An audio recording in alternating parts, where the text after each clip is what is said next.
Thank you. Okay, thank you. Now, Heinrich Biggs. Yeah, my name is Heinrich Biggs. I grew up in Junction City. I graduated in 1973 from Junction City High School. I joined the Marine Corps and got out in 77, came back, went to Voltech, then graduated Voltech, then worked, I got a job at Fort Riley. I was a cook out there for 33 years, and this is my home. I can remember Junction City when it was downtown was full of business, and we had all these little grocery stores in town. I like to see Junction City to have business in town and grow again. The city had good services, and you know, this is my home, and I don't know nowhere else. So I wanted to represent the people. I will listen and talk to everybody who wants to listen, who want to talk to me. I got nowhere to go. I'm retired, so I got all the time to spend with you. Thank you for listening to me. Tim Brown. Thank you, sir. Good evening, everyone. I want to thank the Chamber for on tonight. My name is Tim Brown. I'm a candidate for City Commission. I'm a 39-year resident of Junction City. I've been married to my wife, Sherilyn, for 23 years, and I have 4 children, Tammy, Jessica, Justin, and John. I'm a grandfather to 9 grandchildren. I am a U.S. Army veteran. I was honorably discharged in 1978 from Fort Riley, Kansas, which is why I ended up here in Kansas in 1976 when I was transferred here from Korea. I retired from the Junction City Police Department as the Chief of Police in 2016 after serving for over 37.5 years. I worked my way up on the ranks. I started in 1978, like I said, and worked my way up as a patrol officer, shift investigator, sergeant, lieutenant, detective captain, and then chief of police, which I was appointed to as in 2010. I have an associate's degree in criminal justice from Barton Community College, and some of the service awards that I've been most proud of are the Kansas Jaycees Outstanding Young Public Protector in '85 and '86. In 1994, the Junction City Police Officers Association Officer of the Year, and my most prestigious, I believe, is the 2014 State Fraternal Order of Police Administrator Award. Some community involvement that I've been involved all my life are a former member of the Junction City Housing Authority Board, and I'm a former member of the Corrections Advisory Board for the 8th Judicial District. If elected as your City Commissioner, I hope to bring a fresh perspective to the Junction City Commission. I have almost 7 years of experience preparing and overseeing the budget of the police department, which had an annual budget over $5 million. I supervise close to 70 employees within the police department, and it's my goal to bring a common sense approach to the position with a focus on fiscal responsibility, quality of life issues that affect the community and its citizens, and support of our public safety first responders. I will help Junction City to continue to move in a positive direction and would very much appreciate your support on November 7th. Thank you. Okay, thank you. Michael Gray. Yeah, I'm really pleased to be here, considering that I'm kind of an outsider. I came over here in to Junction City in 2006 as part of Big Red One's transition from Germany to Kansas, and I decided to stay here. I am obviously a former Big Red One soldier. I served 26 years in the military, 23 of those were active. I have a master's in administration, so I really don't have any political knowledge, but I do know how to administer, and that's pretty much what I did in the military as well, a lot of that. I am the former president of the Junction City Arts Council. You may have seen some of the things that we put on. I don't need to advertise right now for them, but you should look it up online. Good group.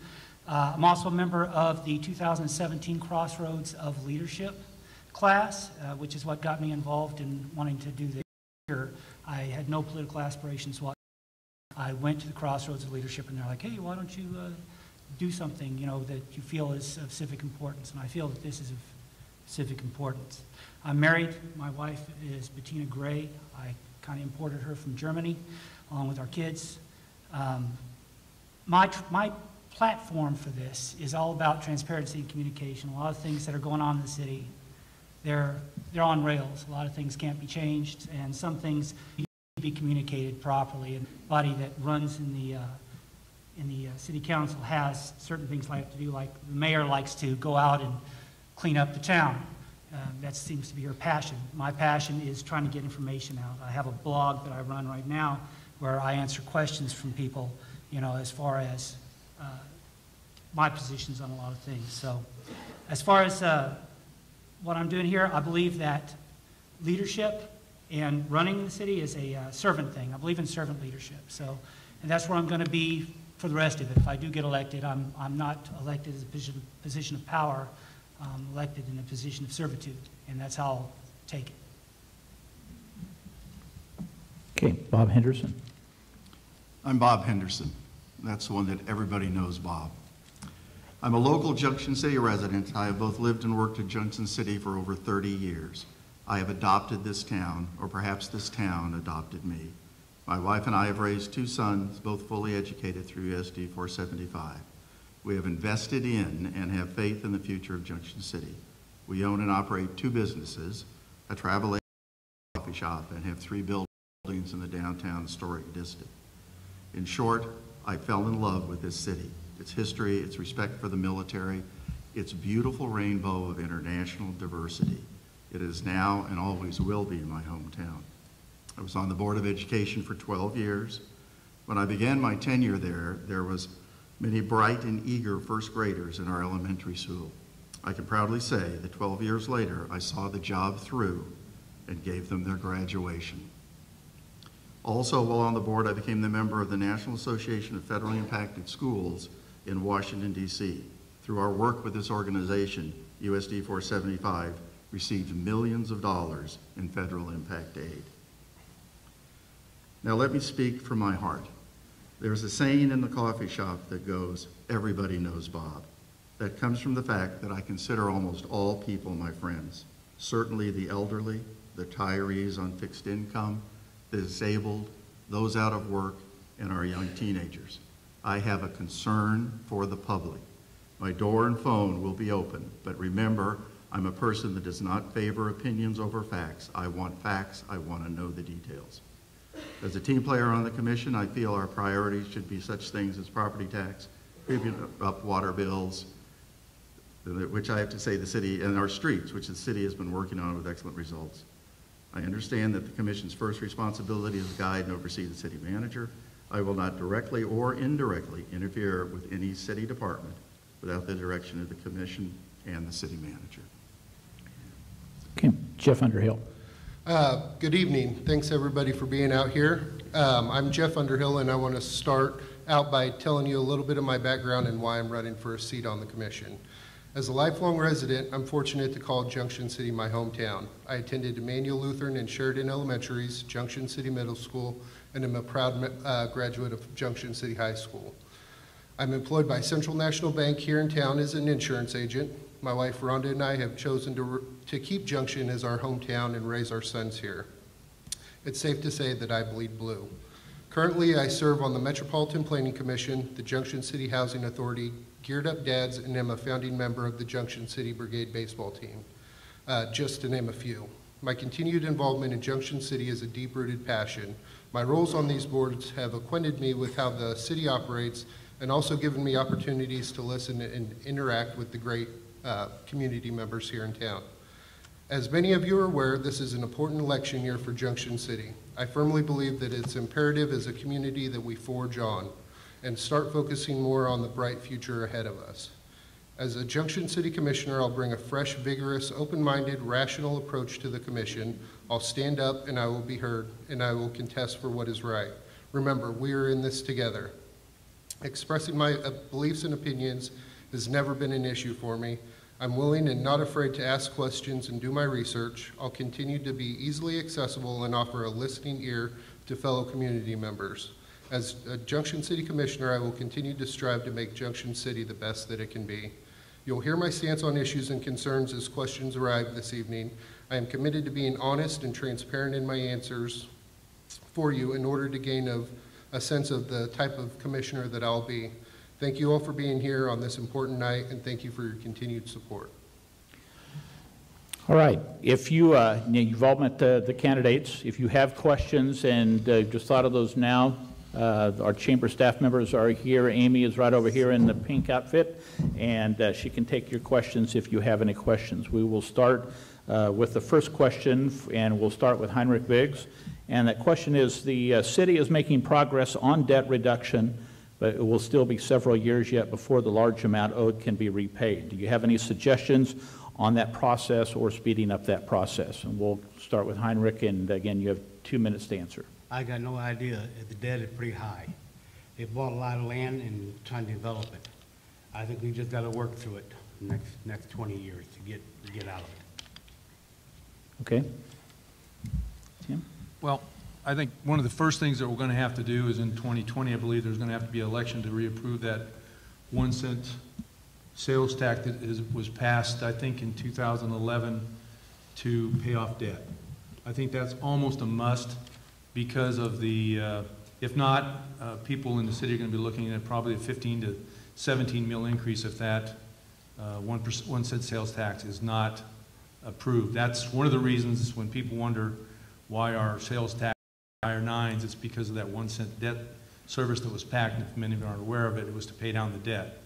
Otherwise, our mill levy would have gone way up. I think the other thing, obviously, is trying to move forward some economic development. I think that we've got a very, very qualified economic development director in Mickey Dean. I read with interest her 515 reports that she gives to Mr. Dinkle every Friday, or at least once a month, I think, as to what's going on in economic development. And I think that's very, very important.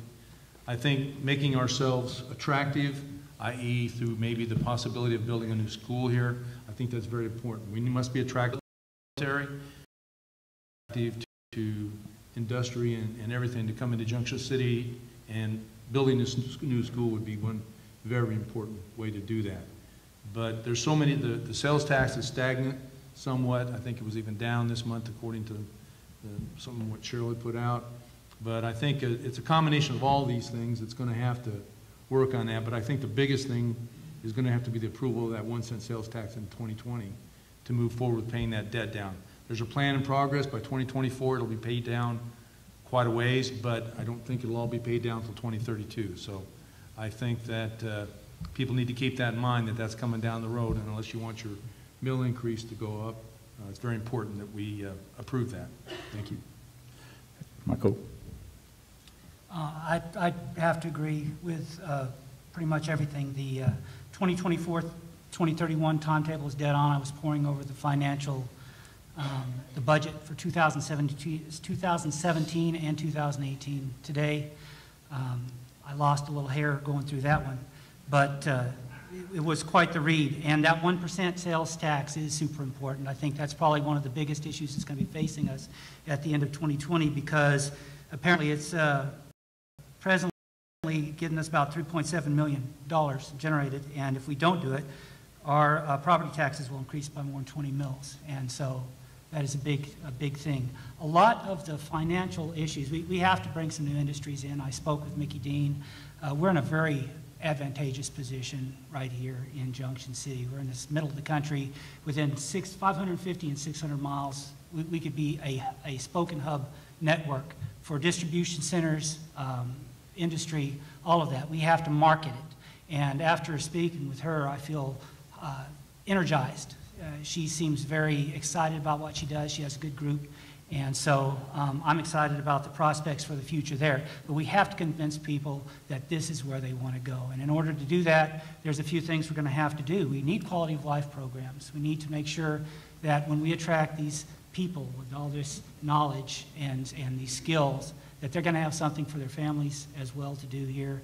So that means we gotta start working on things that will make us even more attractive. We're doing it. We're doing our city proud with the cleanups and all the extra things that we're doing. One of the other things, real quick before I have to go, I'd like to work on our ISO rating, our Insurance Service Office Public Protection Classification. I spoke with some members of the fire department on that one, and apparently we have an opportunity to maybe bring it up even higher than where Manhattan is, which would make us more viable and attractive to, and I gotta stop, Manhattan. All right, Bob? All right, I'm afraid I'm going to sound much like Mike and Tim, and I really hope Mickey was in this audience. If she is, she could raise her hand, because I'm going to sing her praise also. Our biggest problem is we got a stagnant economy, okay? We've got to do something to kick that. And again, going back to Mickey, she is a professional. She's got the ability to attract new retail business and industry. The city, the county, the chamber, the local developers all have to get behind her and support her. We've done this before. Names such as Jack will come to mind. We can do it again. We need to sit down and with the county and get something done about the property tax. That's the one complaint I'm hearing on the street more than anything else, or maybe the bad coffee. The other thing is, we're also going to have to adopt to the digital revolution. The internet's going to bring sweeping changes to retail, to our businesses, and most likely to our government. We need to be able to be ready for that. Jeff? Addressing the debt specifically, currently the current and past city commissioners have put in a plan to throw a lot of money at our debt services right now. There are some larger bonds set to expire in the very near future that will free up some of that money and allow us to use it on other things that we hear complaints about, such as roads and that sort of thing. There's also some interest-only bonds that are eligible for refinance here in the next few years as well that will also free up some of that money being put towards debt services. And so I think we are on the right path, and there's a plan in place in order to pay off the debt. It's making sure that we are responsible with the rest of the money and the money that's not going towards that right now. I echo these guys in the sense that the economy and growth will definitely help. I've been a firm believer in getting the land bank lots full. If there's more people in town paying taxes, then obviously that's going to lift the burden from the rest of us. So the main point that I'm trying to make is that the bonds are there and they have to be paid. There's a plan to pay them, so let's focus on how we can continue to move forward. Okay. Nicholas? Yes, I believe the debt reduction and getting our sales tax down is a very, very important thing, and we'll work hard each and every day to achieve that goal. But my main thing is economic growth, and I believe that's one of the things that will drive more money here, more people here, and also that can help us with our debt reduction and our budget. One of the things that I'm really interested in is something that I also do myself, is we're interested in the tech industry. So in order to get those, we need to get more jobs here so we can attract more tech industry jobs specifically. You say, how can we do that? We ensure that our young people are graduating with higher rate school, higher rate education. So in order they can turn around and try to get some kind of tech industry. So we don't just want jobs here, we want more good paying jobs. So people can infiltrate. Also with Fort Riley being right on our doorstep, we need to seize the opportunity with that. A lot of people are retiring or getting out of the military. Very important to me as well. I'm a member of the Kansas City National, so we can understand what they're going through when they get here. So hey, let's get out here. We got good jobs here. We can get tech programs here. What specifically I sat down previously and talked with Mickey shortly, but my goal is to maybe try to get some kind of way we can get MATC to here, have a little some kind of schooling here as well, where we can attract those tech jobs. So we can say, hey, we can track those jobs and say, hey, we have these kids here. We have the kids here. We have the people here that can ensure those jobs and work for you. So, like I said, economic growth is one main on my list in order to ensure we get our debt down and get our budget squared away. Okay. We have the opportunity for a 1-minute rebuttal. If anyone wants to take that opportunity, let us know, and we will give you that opportunity. We'll give all the opportunity if you would like to. If not, we will move on to our next question. And taxes is also in this question has to do with taxes and the ability to reduce taxes when, if that's a possibility, and how. And it was put in the vein of those in the military that are here that have houses and are concerned about taxes and being able to sell houses after their tour is done here. So generally the question has to do with taxes and reducing taxes. So we will start with Tim on that and give you an opportunity again to answer that question. Thank you, Mark. I don't know if many of you remember or not, but I think it hasn't been that many years back that I think the mill levy in Junction City was somewhere in the mid to low 50s. And right now, I believe it's at 48.089, I believe, is the approved mill levy, if I'm not mistaken. That's amazing, based on what was intended when we were on the verge of a bankruptcy. We were one of the few communities in the state of Kansas that was on the verge of bankruptcy. When Jerry Vernon first started in February of 2010, and Cheryl came in June of 2010, in that short period of time, the city was in financial trouble very badly, and we were on the verge of bankruptcy. Through their hard work and with the commission on board, they were able to get us back into financial stability where we're at today. Now, many people feel that the stagnant economy that we have is bad, which it is, but compared to where we were back in 2010, we've come a long way. There's a plan to get this debt down. I understand the part about the sales tax still being at one of the highest there is in the area, but it's very important to keep our services as they are, and I think at this point in time, reducing our mill levy would be a big mistake. I think this year the commission passed a 0 mill increase, which is to their credit, so I'm very happy and pleased with that, as most of you should be. I think it's very important that we try to continue along those lines and try to cut those costs so we can keep that 0 mill levy increase. But the mill levy over the last 5 to 10 years has been decreased, so everyone should be very proud of that. And again, that 1 cent renewal in 2020 will be pivotal as to our progress in debt reduction. So that's all I have. Thank you, sir. Michael? Well, I really don't have much to add to that. I'm not as well versed in tax law as maybe I should be. That being said, I have looked over our the fiscal recovery plan. I've looked over the budgets, and the one thing is very clear to me: we are on rails, and we need to follow this path that we've been set upon. And if we can find something better in the interim, that's fine. But we have a very specific timeline that we're following. Things are getting gradually better, believe it or not. It seems like every time I go to a new commission meeting or I talk to someone else in the seats of power here in the city, I'm hearing good news about how things are getting alleviated slowly but surely. I can't do anything about the current taxes, and I completely agree with Mr. Brown about that 1% sales tax needing to stay there. So unfortunately, that's just the way the cookie crumbles, so I have nothing to add to that. Okay. Bob? The 1% sales tax, the way it'll increase, or not the sales tax will increase, but the way the city will benefit from that is if we had more retail business in town. If we had a shopping center, that type of thing. Then, on the other hand, the property tax. I hear complaints all the time that we got vacant buildings downtown. We have vacant buildings downtown because the tenants can't afford. So we have to do something about lowering the property tax. Okay. Jeff? Just about all of us complain about paying taxes. As a homeowner and a member of the community, we all have 3 taxing entities: the city, the school board, and the county. The city and the school board have actually lowered their mill levies in recent years.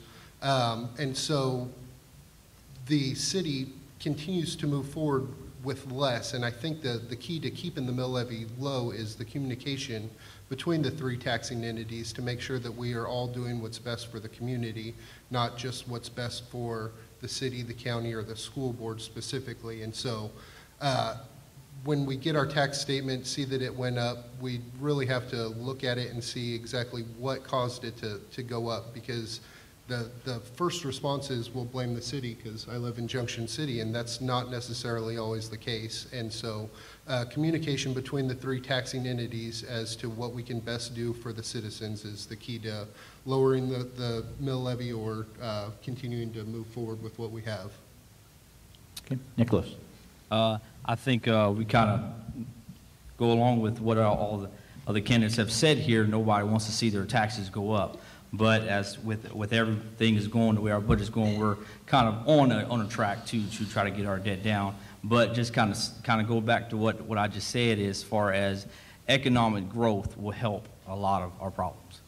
So getting the people here, getting the jobs here, keeping everybody here. And that's what, not to prolong this, but that's where I'll stand on all this. Heinrich.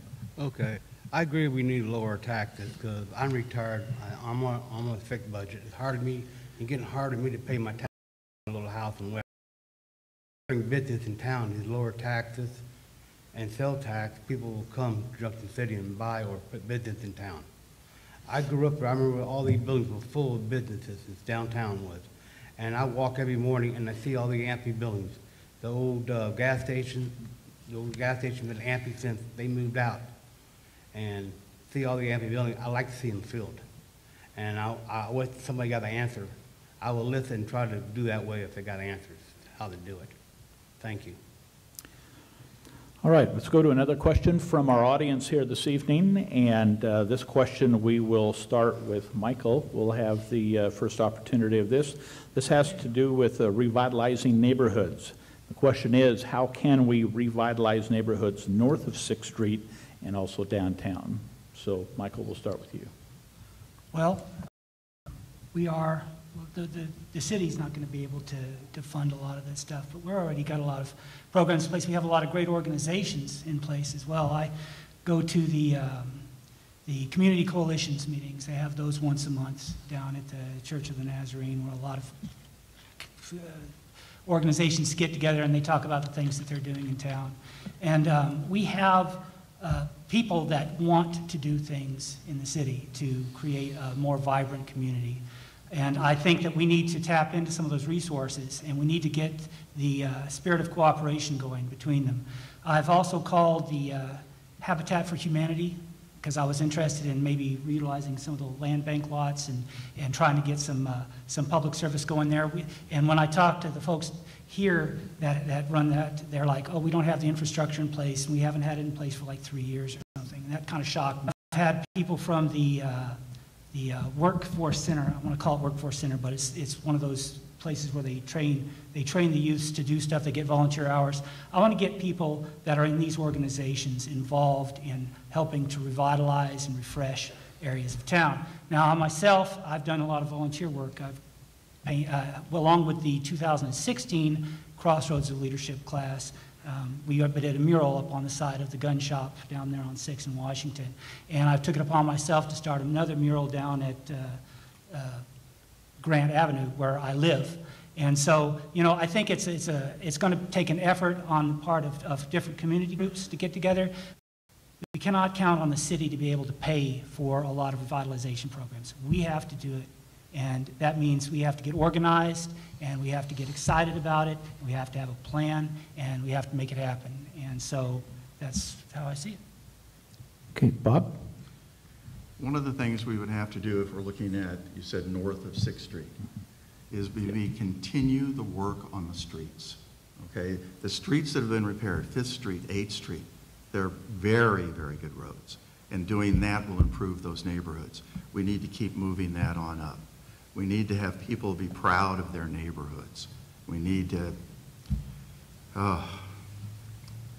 it's just the demand for the houses is not there. I'm a realtor, I know what we're doing in those areas, and it is hard to sell in that area.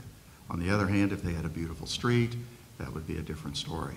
But somehow, that's what we're going to have to do. Grant Avenue has gotten better, you know, it'll improve also as time goes by. And everything I have downtown is north of 6th Street, and it's doing quite well. Jeff? I believe that a lot of it is pride in ownership.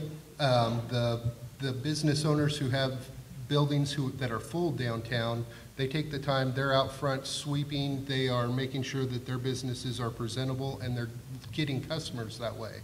The people who have a less than desirable storefront or an empty building that's falling in, they don't seem to understand why they can't get a good renter in there, or why they look someplace else, and it goes back to the pride in ownership. Same thing with the communities. The mayor is currently doing her garbage pickup in little neighborhoods all over the city, and as those pickups steam, they're now being operated and started by the people in those neighborhoods, not just her. And so it's continuing to grow, and the pride in ownership and sense of community is what's going to improve those neighborhoods and the downtown area. Nicholas. Revitalizing downtown is a very, very big priority. I feel like it goes towards kind of what a lot of us have said, and I appreciate the efforts of our mayor currently, the stuff she's doing, the cleanups. I've attended one of them, and it awesome success. But I believe that's where it kind of goes down to as far as servant leader. Servant leader, that's an actual really, really good definition of it. And as far as myself as being, if I'm fortunate to be elected as your city commissioner, you'll see efforts on my part to clean up, and as far as to go by and see to it that these properties are cleaned up and look presentable. The main reason why revitalization, is a main priority is as soldiers and different people come through town, what's their first perception of Junction City? Is it something that's dirty, or is it something, hey, this is beautiful? So this is beautiful. This is a place where I want to live and raise my kids. So that's the reason why it's so important that we revitalize and keep everything nice, clean, encourage those business owners to say, hey, you know, keep your stuff looking straight, stand up, hey, come out here, and as far as those. The next thing is that as revitalization goes into, as far as I mentioned before, as economic growth. It's very important, and we've got to see those people come. We've got to stay on track here in order to see more economic growth. Okay. Heinrich? Okay, I agree with a lot of all said. I did been on a few the mayor's cleanup deals up in Westwood and down Grand Avenue and stuff. I walk every day and I see all the trash and stuff on the streets. And you know, the town needs to be in business and needs to be filled up. You know, water's been gone out of his building since he moved down to 6th Street, and all the gas stations closed. I like to see them filled, and I don't know how you do it, but the town do need to be cleaned up a lot. I see a lot of it getting cleaned up. Okay. Tim? One of the best revitalizing projects that Junction City has ever encountered would have been the self-help housing project that went on here probably between 2005 and 2015. That program went away after, I believe, our population hit a certain thing, and the commission at that particular time chose to do away with it. I don't know if many of you remember that or not, but they built approximately 83 houses somewhere in that ballpark area, mostly on the north side of Junction City. They were in very high crime areas. 700 block of West 13th Street, 15th and Monroe, which at one time I wouldn't have gone down there without backup because they were open air drug markets, so on and so forth. And those neighborhoods now, once that self-help housing came in there, really had an opportunity to revitalize those neighborhoods and make them into a whole different environment. I think that if we could come up with some kind of a way to get involved in that again, whether it be maybe with Habitat for Humanity, which Mike mentioned, or some other entity through federal grants to be able to get in and get these neighborhoods to start that project for low-income families to be able to buy homes and purchase and own homes would be wonderful. I'm not sure whether that's possible or not, but that's sure definitely something we need to look into. I think the second thing that would be important is that we need to hit our code enforcement probably harder. I think that at one time, several years ago, the police department gave the code enforcement to the code enforcement section as opposed to doing it out of the police department. I think that we really need to refocus our abilities in that area to clean up these neighborhoods, whether we have to really, and I know some people don't want to hear it, prosecute people in court because of repeated violations. That's going to be necessary. But those two things, maybe coming up with a habitat and then code enforcement, would be two of the things I would like to really see hit on to revitalize these neighborhoods. Thank you. All right. The next question goes maybe outside the city limits just a little bit, but the question from the audience is, Junction City is a charter member of the Flint Hills Regional Council, and your thoughts on endeavors to continue support of the council and regional collaboration. And we will start with Bob on this question. Bob? I'll probably pass on that question because I know very little about the Flint Hill Regional Council. Okay, Jeff? I believe that our regional partnerships and those things are important. If Junction City is thriving, the other communities in that, Manhattan, Wamego, I believe Clay Center's in that as well, they will thrive as well. And likewise, if they are thriving, we're going to thrive. And so the regionalism and the regional partnership and those agreements that they haven't quite gotten in place, those are important just to help all of the communities grow. If the city of Junction City is approached by a business that has very specific needs that we can't meet, we definitely benefit if it goes into, moves into a partner city, so, as well as if Junction City has buildings that are available and sites that are available that other communities can't facilitate, then that's going to reciprocate. And so the regional partnerships, I think, are beneficial for Junction City and the surrounding communities. Nicholas? The regional partnerships would be a good thing. I believe we all could benefit from communication of all our areas around us, because as Jeff just said, if they thrive, we all thrive. We thrive, they thrive. I believe it's also, just take it a step further, good to have communication with other communities as far as Riley County and Saline County and different cities around us, that also we can benefit and talk and be communicative, because that's the main thing, is we all just need to come together. We can all help each other in order to achieve more economic growth. That's something I need to learn about. Unlike Bob, I don't know nothing about the Flint Hills. I hear about it, I know they go to the meetings, but I don't know nothing about it. I need to learn what's going on. Thank you. Okay. Tim? Recently, myself and Jeff Underhill had an opportunity to go with a regional visit to Ames, Iowa, and along with our partners from Manhattan, Wamego, in that area, to look at economic development. And one of the gentlemen along was Gary Stith, who's the director of the Flint Hills Regional Center. I think our cooperation with them, number one of those for economic development is partnerships. You have to cultivate those partnerships with our neighbors to the east and to the west to make sure that we are doing what we can in a cooperative effort to try to do what's best for all. And there's dollars that are available through those kind of entities that can come into our city. So I think it's very important that we continue to participate in the Flint Hills Regional Council, and I think it's almost a no-brainer to understand that we need to do that. Thank you. Okay. Michael? Well, you stole my term. I was going to say it's a no-brainer for me, because it is. Cooperation with other entities is supremely important. And I don't know as much about the Flint Hills Regional Council as I could. I do know that during the Crossroads leadership it was mentioned a lot. And cooperation with other people, it allows us to network, foment these bonds so that we can create a stronger area. If the region prospers, then we're going to prosper. I think that it will be important, however, that the communication, the lines of communication are set, and that we have someone that is involved in this, whether it's one person or a group of people, who can keep oversight to make sure that everything remains fair. I just don't want to see any unfair advantages going one way or the other. I'd like to be able to share and think that everybody's doing the right thing. But we do have to keep an eyeball on that so that one group doesn't profit over the other. But yeah, it's a no-brainer.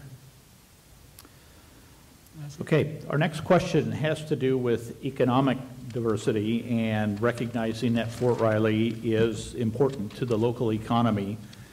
What can we do here locally to diversify the economy, such as bringing in new retail, new industry, and things like that? And we will start with Jeff on this. The economic development piece is, I think all of us believe that that's a very strong need in our community to get more businesses, get more retail opportunities here in our community. And it starts with the marketing. I think we have Mickey Dean, the Economic Development Coordinator, is in place now, and I believe that she is one of our best assets in the community right now as far as marketing Junction City. It also goes to how we market ourselves and speak about our community, as well as Junction needs to focus on the fact that we are at the intersection of 77 and I-70, which is a huge, huge asset for us. In addition to that, we've talked for years about NBAF coming to Manhattan and how we need to be a feeder recruit feeder companies for that. Well, for years we've had Fort Riley next to us, which operates like a city in itself, and they need supplies and feeder companies as well. And so it's about marketing Junction City and what we have and what we can do for some of those bigger industries and get those companies here in our area. Okay. Nicholas, you're up next. Having Fort Riley at our doorstep is one of the best things that I believe Junction City could benefit from, and we have and we will continue to. I'm just a kind of a side note here. I'm disheartened when I hear complaints about Fort Riley being there. Some people come to me and kind of disheartened and say kind of complaints regarding that issue. It disheartened me. I said we're so fortunate to have Fort Riley right there. As far as economic growth and getting more business here, kind of resonate with, as Jeff just said, as far as being marketable, being out there, talking to these companies, trying to ensure we have the infrastructure and have the people here for them to come here, as far as other companies, NBAF and other companies that I believe want to come here, but we have to sell ourselves. We have to get out there. We have to, as far as everybody says, as far as Mickey, she's done a great job, and I feel like she will continue to do a good job. But as far as Junction City, we've got to be out there as far as revitalizing, as we've already talked, make sure our properties are good, making sure we look good. When these companies come here, they say, hey, you know what, I do want to build here. I do want to be here. And like going back also what I said about the tech jobs, as far as we can attract more tech industry jobs here, say, hey, we have the education, we have the kids here, we have the people here that can run your machines, can operate at this level. We're here, and I believe that is what we can drive economic growth. Okay. Heinrich? I think we got the business, the places downtown for new businesses to come. There's a lot of empty business. I try to bring Austin here, and you know we need business. I agree with you. We need more grocery stores. We need restaurants, and Fort Riley is a thing. I worked there for 33 years, and I see Fort Riley come and gone during I think Vietnam leave, come back, go to Reforger. Yes, Fort Riley is an asset, and we do got the buildings and we do got the places for the new business. Thank you. Tim? Obviously, Fort Riley is a very important to Junction City and has been for many, many years. But in economic development, like I said, I do believe that Mickey Dean is our shining star when it comes to that. I've been very impressed with the job that she's been doing.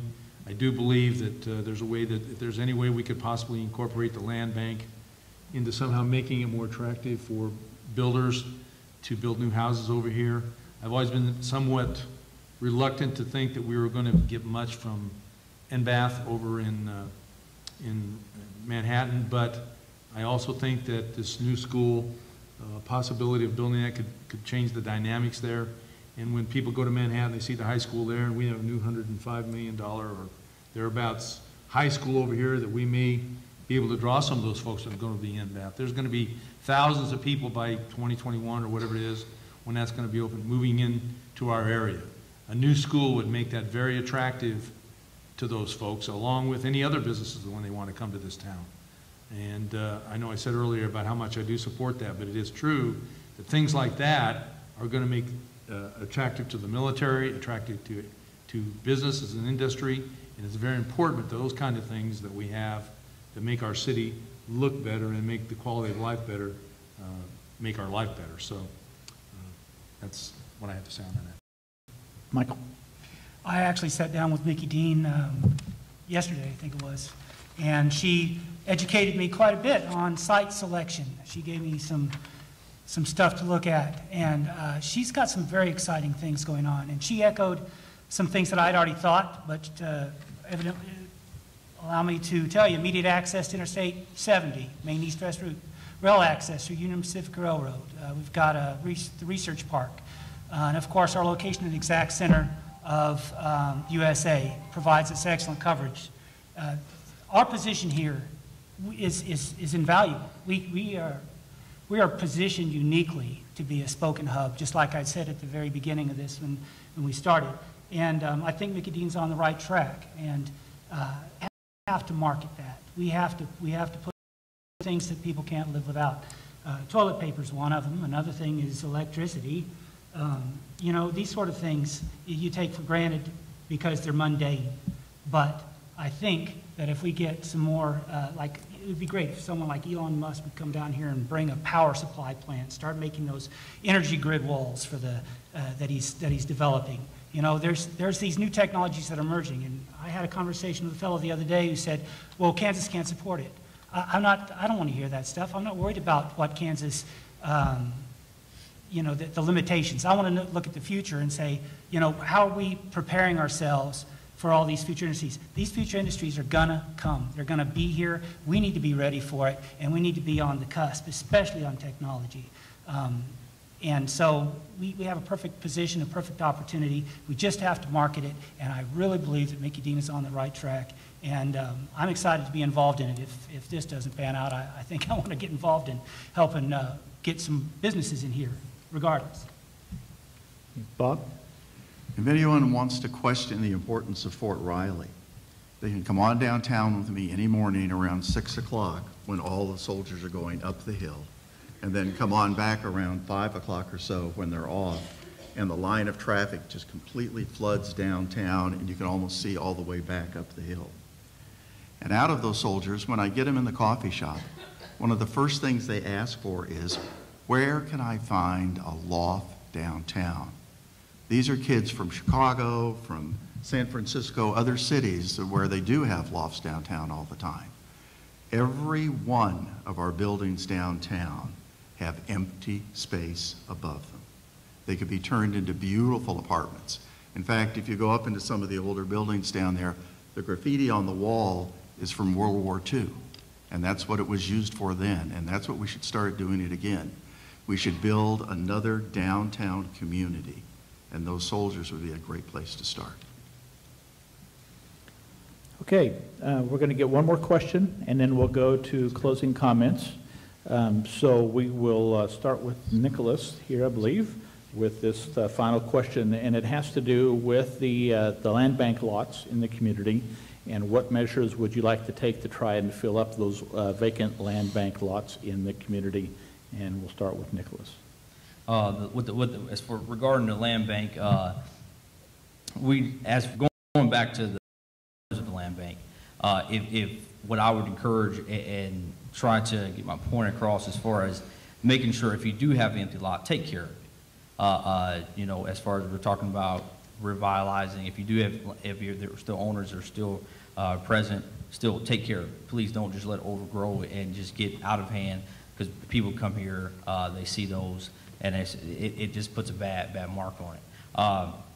As far as getting people here or in order to have those land banks sold, what have you, we may need to incorporate some as far as discounts, as far as, hey, this has been sitting here empty, we need to get something here. As far as we just need to get something in there.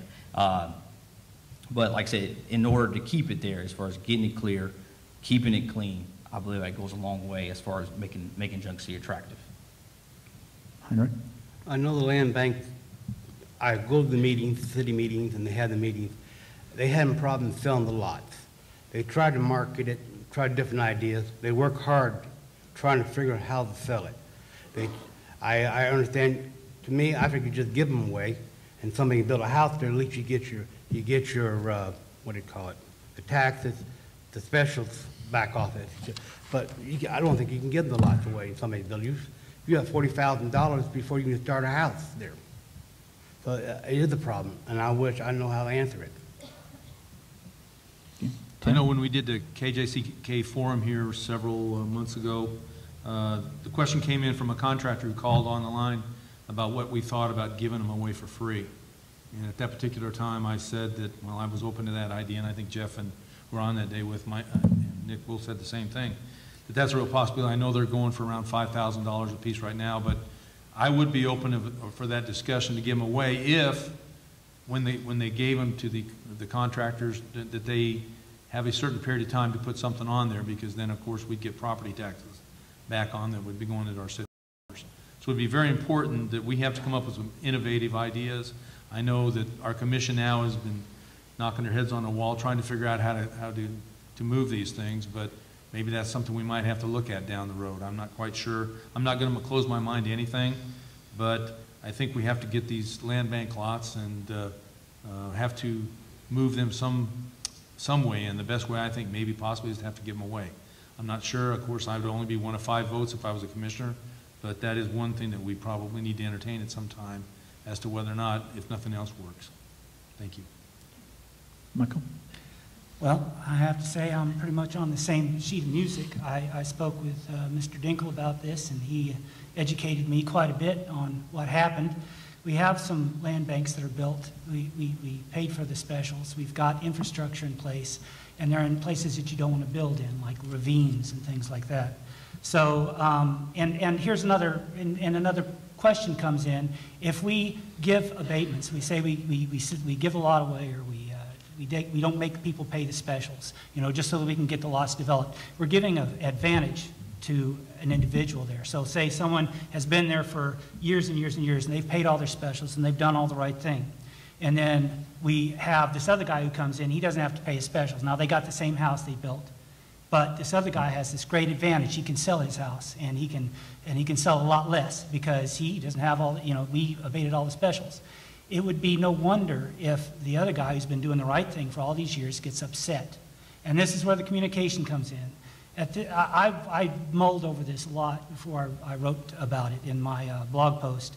But in the end, the only thing I could come up with is that the needs of the community as a whole will outweigh the needs of individuals in the final reckoning. And I hate to say that, but it's the truth. So if you're gonna do somebody bad like that, you need to communicate to them consistently and let them know this is what we're doing, because the city has to get out from under this. The city's going to be paying those specials off regardless. The city owns it. So no matter what we do, we're paying it off. If we can get those specials back, if we can get that money back, great. If we can't, then we need to get those things moving so that we can keep the city growing. And I think that the school is also going to be a big help in that, in getting, because remember, where the school is now, you know, it grew from there. And schools tend to make a neighborhood a lot more viable for buyers. And I'm out of time, but that's how I feel. Okay. Bob? The land bank's kind of been a hot topic in the coffee shop the last couple of weeks. And one idea that came up was, as we've heard here, give them away.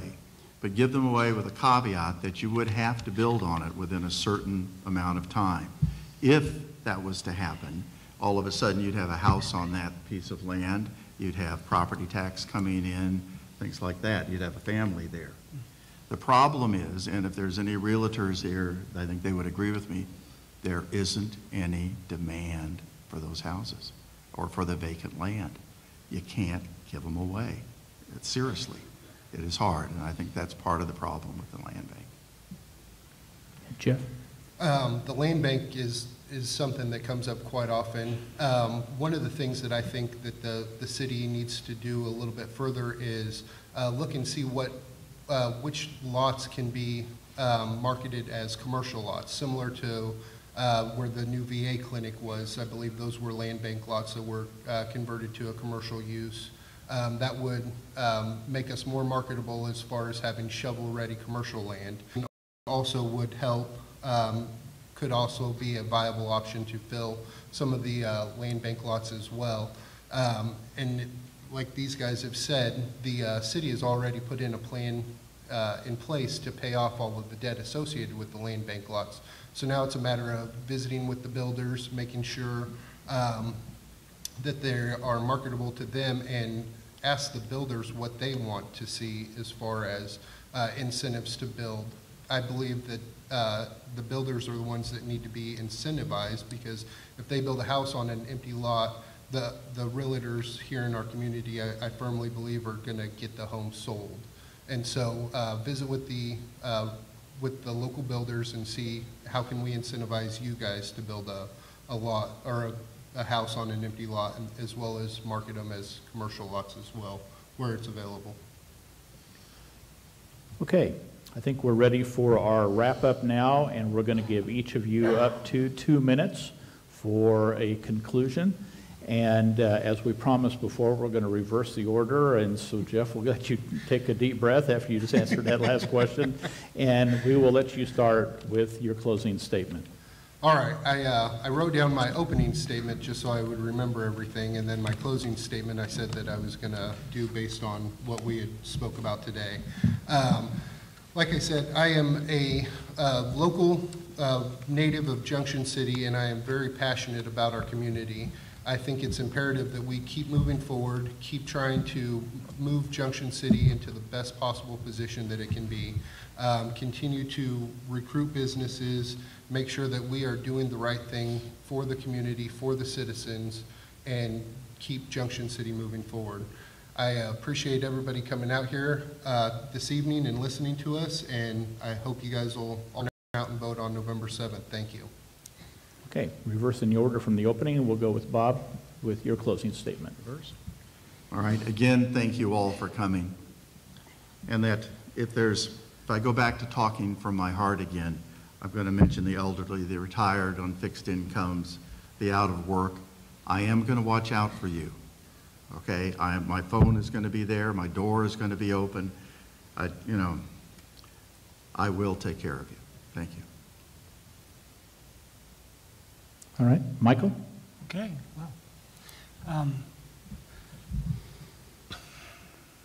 well, all I can say is that I'm glad that everybody's here. Hope that we have a better turnout at the final election than we did at the run-up to this one. 913 out of 11,000 is not the greatest, but we got to get that air of that cloud that's over everybody's head out of the way. I think Junction City's got a future, regardless of all the challenges that we're currently facing.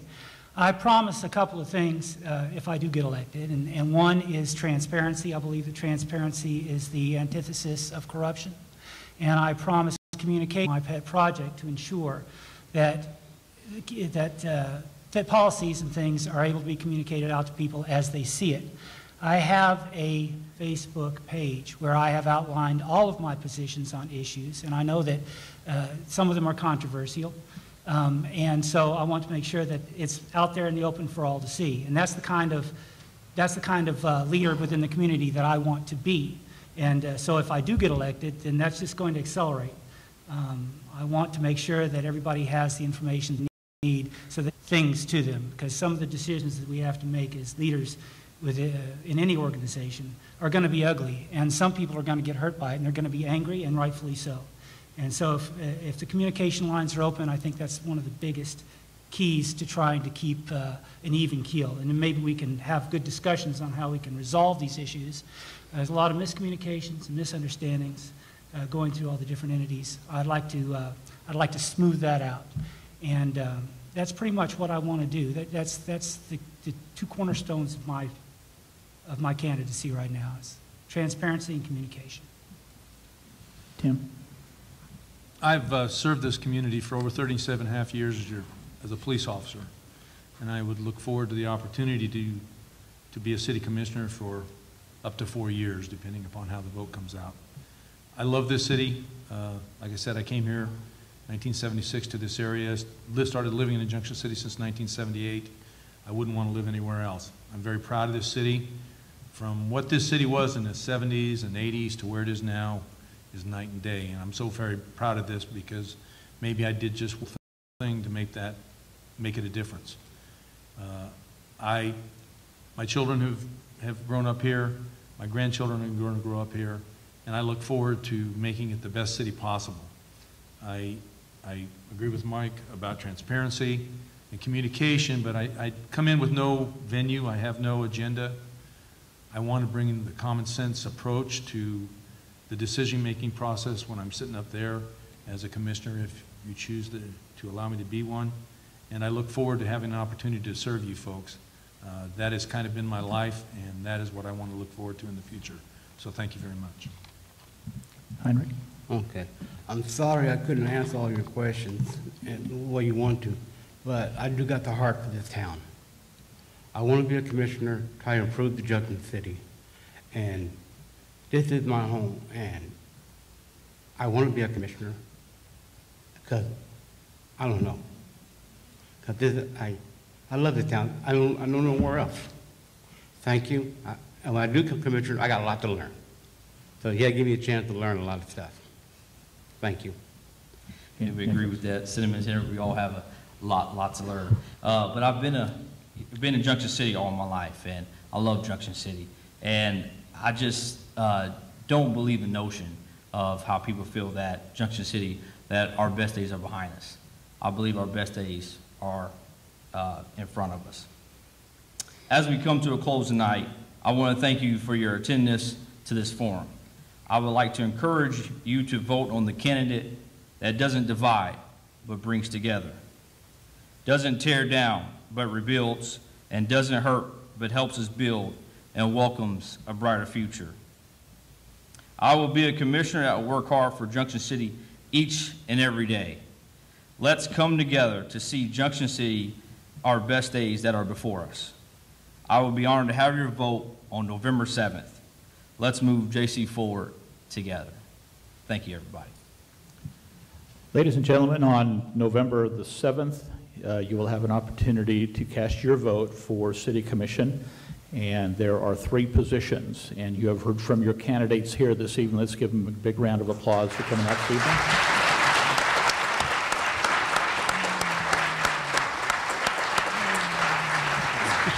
I'd like to thank our folks before we have our break. Thank our folks from the chamber who are helping us. Caitlin down here is helping with questions, and Sean is down here and with the hand signs for the candidates, including the one that threatens to throw something at the stage if they don't stop at that immediate time.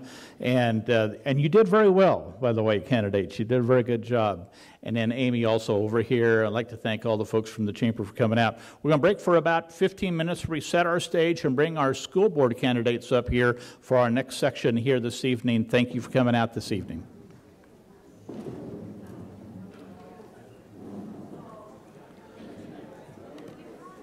And this is Dewey Terrell now at the C.L. Hoover Opera House as the City Commission portion of our candidate forum has come to a close.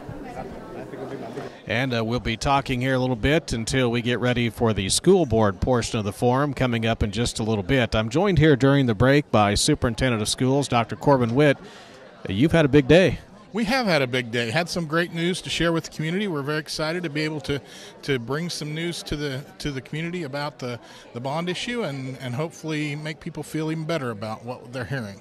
2 key points in your press conference today. Highlight those. Yes, so the first one was that our 47% state aid on the $105 million bond, we did receive written confirmation from the state that we will receive 47% on the entire $105 bond. Due to our sports facilities right now are not ADA compliant, and so we're very excited that we will get 47% state aid on the entire bond. The second was that our heavily impacted aid, we received notification from the federal government that we did receive full payment this year. We qualified for full payment of federally heavily impacted aid. So what that means is that we will get another year of heavy impacted aid. So instead of getting $66.5 million over the next 3 years, we'll get about $85 million over the next 5 years, and so or next 4 years. So we're very excited to be able to share that with the community and give them even more good news about the possibility of our bond issue. You expect to get it. Is that federal aid locked in? It's as locked in as federal aid can be. Heavy impact aid is one of the most bipartisan supported projects in the federal government, and that's something, as you know, that is very hard to come by, our bipartisan supported efforts. And so we feel very comfortable that we will get our heavy impacted aid and our impact aid from the federal government as we move forward. Talk what this decision, what you've learned today, means for building the future sports facilities for a proposed new high school. Well, this enables us to know that we can go through and provide the sports facilities, everything that we've said to the public that we will be able to provide with no mill levy increase. And I think that's something that all along our board has been adamant that we want to be able to do all of this, be able to do it with no mill levy increase. And this further makes sure that there is nothing that stands in our way of being able to do that. In fact, it gives us a little bit of cushion so that we even feel more comfortable. I asked you a question along this line today. Was this kind of a yippee-skippy day for you?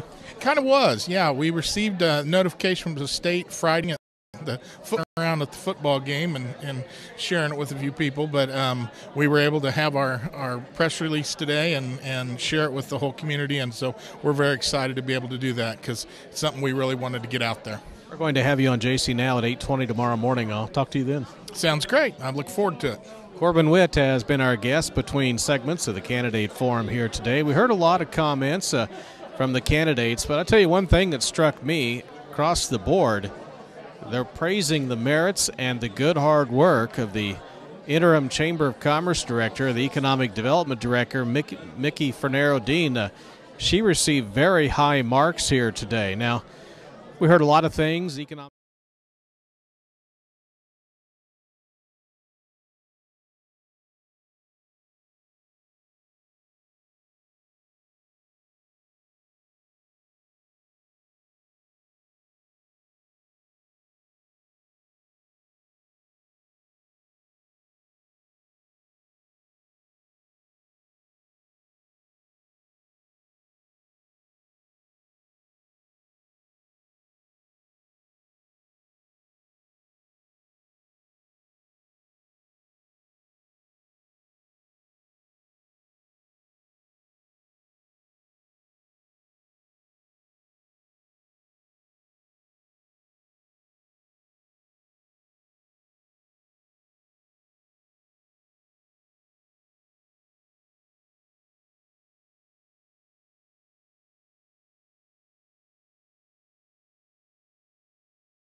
It's one more thing to celebrate, and I can't imagine that, all the cards really have been lined up for us. I just can't imagine that folks wouldn't think it was the right thing to do. No tax increase, federal and state money pay the whole bill. Voters say yes November 7th. And on top of that, we have extra money that we weren't counting on, so absolutely voters should say yes to that. Thanks for helping me. Thanks, Dewey. Dr. Beth Hudson has been our guest. We're just a couple of minutes out now on the school board candidate forum. Bill Brooks, LaDonna Younghand, Rena Neal is here, Sarah Talley, Dave Walker is here, and Lawrence Young, Larry Young as I know him. And those are the 6 that are seated at the table up by the podium. Mark Ediger will serve as master of ceremonies in the next forum, and he is asking the questions, and they're also taking questions from the audience. You submit those to Chamber of Commerce personnel, and then he will announce and read those questions for the candidate. First City Commission forum, kind of a mix of questions from the audience, a few, 3 or 4 that were pre-written, just to have some going in, and I thought the City Commission candidates did a nice job. All had good, intelligent, clear answers here this evening. Economic development, retail, cleaning up the community, those were all big. You heard some of them speak a lot about new high school and the benefits that can do in terms of bringing in folks and helping our Junction City community. We're getting set to go to the main podium to our Master of Ceremonies, Mark Ediger, and let's go there right now. And once again, good evening, everyone, and welcome back to part 2 of our election forum, our candidate forum this evening, sponsored by the Junction City Area Chamber of Commerce and also by Eagle Communications. And this election forum is being taped and is being will be available for you to come back and take a look at this in the days between now and the elections. So that will be available on JC Post in the next day or so. So we'd like to thank them for coming out and being a part of this. We have candidates now for the Geary County USD 475 Board of Education. And we have candidates. It's kind of a different breakout here because we have 2 candidates that are running for an unexpired term, which was made possible when Kim Millison left the town, left the area, and so LaDonna Younghand and Stephanie Holloway are running for that unexpired term, which will be for 2 years. The rest of our candidates are running for a full term of 4 years. Want to make that clear before we get started here this evening. So we have candidates here for Geary County USD 475 Board of Education. We're going to do the same format. We're going to start with an opening statement up to 2 minutes, and then after that we will go to questions, and we will start alphabetically as we start with the opening statements. Sean is down here with the timer, and she has signs, and she has things to throw at you if you get to the stop sign and you don't. So keep an eye on Sean down here. She'll keep you on track. One of our candidates could not be here tonight because she has a commitment at school this evening, Stephanie Holloway, so we gave her the permission. She is evidently attending parent-teacher conferences this evening, and so she has sent her son, Joshua, who told me that it's not his teachers that she's visiting with this evening. Probably a good thing, right? But we're going to allow Joshua to start us with our opening statements. He has a statement for his mother, and then we'll get to our candidates here and go on. So we'll introduce Joshua Holloway. Good evening. My name is Joshua Holloway. I'm a sophomore at Junction City High School. My mom, Stephanie Holloway, is running for the 2-year term on the Board of Education. Unfortunately, she is unable to be here tonight due to her job. She's a social emotional learning specialist for USD 473, and tonight is the first night of parent-teacher conferences. My mom is committed to her work with children and knew this was an important event to attend, but also knew that it would be unfair to parents and students to reschedule their conferences. She apologizes for not being able to attend tonight and invites you to learn more about her by visiting her Facebook page, Stephanie Holloway, USD 475 BOE, or you can reach her by phone at 785-761-3030. Thank you for allowing me this opportunity to share this information with you. Thank you, Joshua. Now we'll start with opening statements, and we will start with William Brooks. Thank you, Mark. Good evening, everyone. I'd like to first thank the Chamber for putting on this forum for us tonight. My name is William Brooks. I'm currently sitting as the Vice President of the School Board. I'm also the manager for the Armed Forces Bank here in Fort Raleigh. We also have a bank in Junction City. I'm a retired Army veteran. I've been in this community now about 22 years. My son, Ubron Brooks, went through the school system. He's currently right now working at Verizon. I say that the reason why I like to serve on the board is to give something back to the community. I do have a little spare time, and I think Dr. Miller noticed that, and he asked me to come and help him bring Junction City forward. I have a big heart of taking care of folks in the community. I would say that being in the community for the years I have lived here, I have really been amazed of how Junction City has grown, and I'm also optimist that Junction City can be much, much better. I'm pursuing that the new school do pass. I hope that everyone vote yes. Because I think the school is also going to bring more kids, more family, more businesses in this community.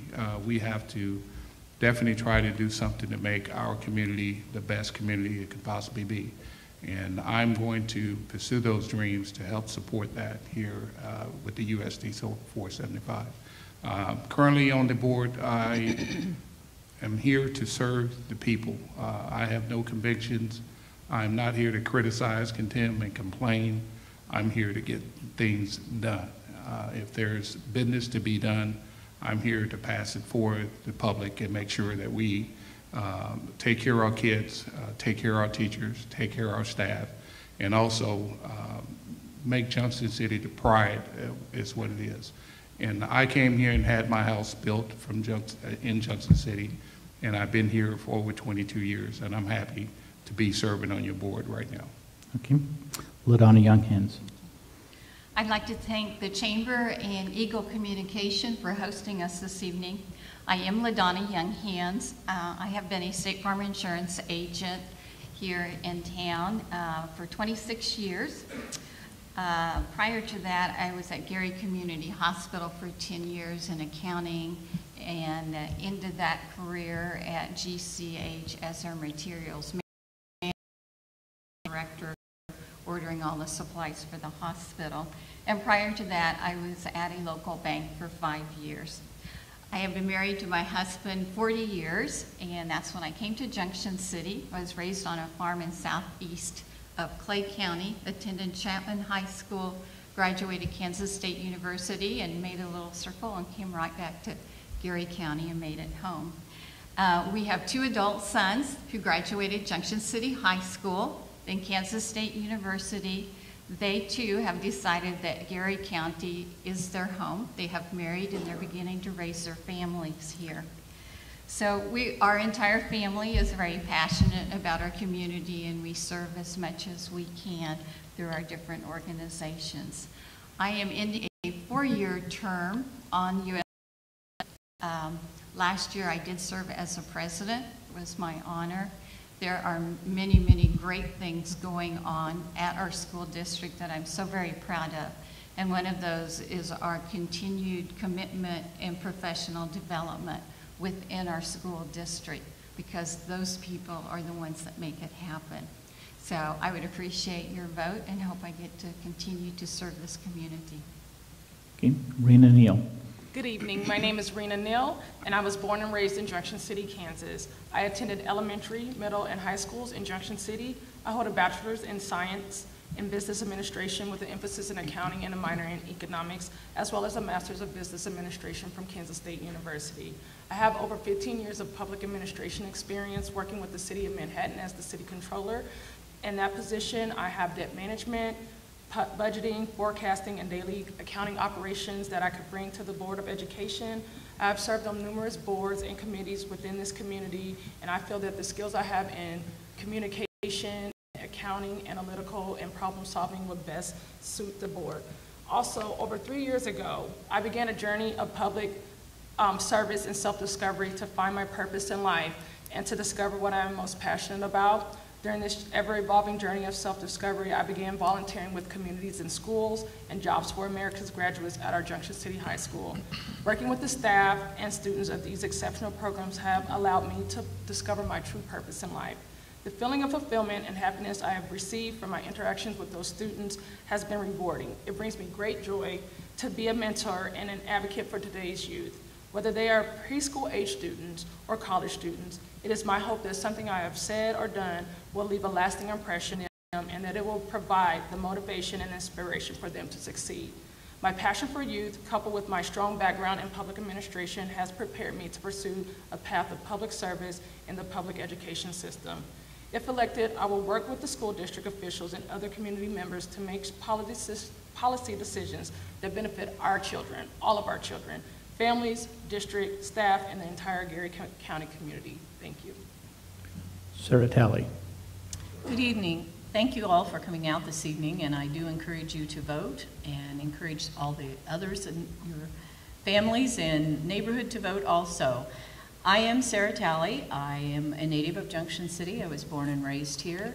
I have my husband, Ken Talley, and we've been married for 37 years. We have 2 children. Our son and his wife reside here in Junction City, and our daughter right now is working federal civil service in South Korea. So any prayers you want to send her way, we'll actually take. I'm very excited about seeking a position on the school board, and a lot of it has to do with the fact that I have a strong background in education. I was in the field of education for 32 years and feel like I've never left it. It's always been a part of what I do and the things that I become involved in. My ambition on serving on the board has to do with really focusing on academics for our students. I want us to look closely at how we expend our funds and if those funds are getting us the resources that will help our students continue to learn. And I'd like for us to see communication be more open and have results shown and shared with the public, as well as the public feeling like they can come and ask questions. I do have a background in budgeting. I have worked as the personnel director for the school district, so I have a background in personnel. I also have worked with staff development. In my retirement, I've served with the CASA program in 8th Judicial District, and I have also worked with the health department in reducing infant mortality in our community. I have time, I will give time, but most importantly, my mission will always be about student learning. Thank you. David Walker. I'm Dave Walker. I'm born and raised in Junction City, went to Junction City High School, K-State Business Administration grad. I attended the 6th grade in the Historical Museum, which will give you a little idea how old I am, and the junior high in the current freshman academy. My wife and I were the first class to graduate from the current high school in 1959. I've been involved in business most of my life, and for about 40 years I owned, operated, partnered in many businesses in 4 states. I sold the last business in December of 16, and now I think I have time to devote to another job. I'm looking forward to the possibility of building a new high school. I have extensive experience in contracting, which should be helpful to the board. USD 475 is a big business. It's exciting to me to be able to jump onto the board and involving myself in the activities. I'm a member, an active member of the First United Methodist Church. I'm a former Marine. I'm a member of American Legion, Elks, Rotary. I'm a pilot, diver, husband, father, grandfather, and that probably covers it. Anyway, I really look forward to the possibility of being able to help in building this new high school, and that gives me a lot of energy. Thank you. Okay, Lawrence Young. Yes, thank you for all of you for coming out tonight. My name is Lawrence Young. I've been involved with, I am a born Geary Countian, lived here all my life. I have taught in elementary, secondary classrooms, and now I'm teaching at Cloud County Community College here in Geary County. My main concern in education has always been, number one, to the parents and the students, and making sure that they are being told the truth about their son's education. I've worked very hard all those years working with students, and I'm still working with them. I get them from Junction City High School in my classes up at Cloud County. I teach a difficult subject, physics and geology, but I make it interesting to them. I taught in Geary County Public Schools for 21 years and resigned in 1997, and shortly thereafter went to work at Cloud County. I believe that the USD 475 have many things that we can, as a board, can help with, and I want to be available to parents for their concerns, students for their concerns, and I will do my best to get all their questions answered and get back to them so they feel better about their education in Geary County Public Schools. Thank you. Okay, thank you. Now we'll get to the questions. I don't know if you've heard, but there's going to be a school bond issue on the ballot this year. And so we might as well start with this question. So the question is, what is your position on the school bond issue and why? And we'll start with LaDonna.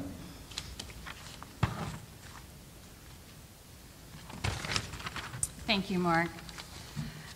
Well, I hope every citizen will ask questions, attend meetings, and read everything they possibly can to gather accurate information. I am 150% for a new educational facility in Geary County. Our education process today doesn't look anything like it did yesterday, 10 years ago, and it's not going to look the same 10 years from now. So it's just like, think about our cell phones. Do our cell phones today look like they did even 5 years ago? Education is evolving so fast. We have to be flexible, and we need to help prepare them, whether they are walking out of high school, graduating into a job, or whether they're going to a vocational college, whether they're going to a 2-year school. We've got to prepare them for whatever's ahead, which brings me to believing collaboration between a community and the businesses and our education system is very, very critical. The needs for training are changing, and so does the structure change to function with. We have a very rare opportunity where our funding can come 47% from the state bond being matched, and that's a given. The state has already said yes to that. Our community has to vote for that. We have $44 million in the bank from heavy impact aid, and today had the great announcement that that has been approved. So we have the next 4 years of going from $65 million to $80-some million for us. That leaves only 10% being funded with our local mill levy, which is in place and will not increase.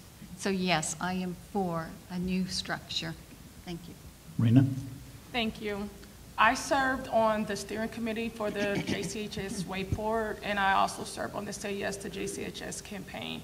The opportunity to build a new Junction City High School is unique and something other school districts can only dream of. It is important to realize that this is a community effort, not just a USD 475 effort.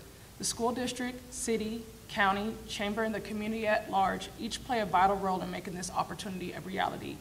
A new school will provide more opportunities to improve the student learning experiences and outcomes. High school should create a learning environment for the students to explore careers, nurture self-discovery, cultivate lifelong learning, and prepare for life after high school. A new school provides the opportunity for community collaborations and partnerships that will benefit the staff, the students, and their families, and the community as a whole. We must be forward-thinking and prepare the students for the unpredictable. We must provide the ability to adapt and evolve to the changes in education in our society. There must be an understanding of what do the students need and deserve to be successful now and after they leave high school. We need to do what is right for the students. The way students are learning in high school starts with a redesign of how they learn and why they learn. Are all of the students reaching their full potential? And so, yes, I do believe that a Junction City High School is necessary for our community, and it will provide the opportunity for not only our students and their families to grow and excel, but our community as a whole. Thank you. Sarah? This is a very hot topic, and lots of people have had a lot of discussions, and there's been a lot of information shared, and I think many of you may be surprised by my response, but I am not in favor of building a new high school. And the reasons for that include the fact that I do not want to see the current high school, the area in which it is, the neighborhood in which it sits in, to be abandoned. I do not feel that we are thinking long-term in the sense of a fiscal picture. The panel that we just heard before talked a great deal about what the debt costs have been and what they continue to do and how they keep a cap on us from doing more things, and I'd like for us to avoid that. We have a very good deal to leverage our funds, but there's more than just today. There's keeping buildings open, programs running, and most importantly, seeing that what we are doing inside buildings are really preparing and working for us.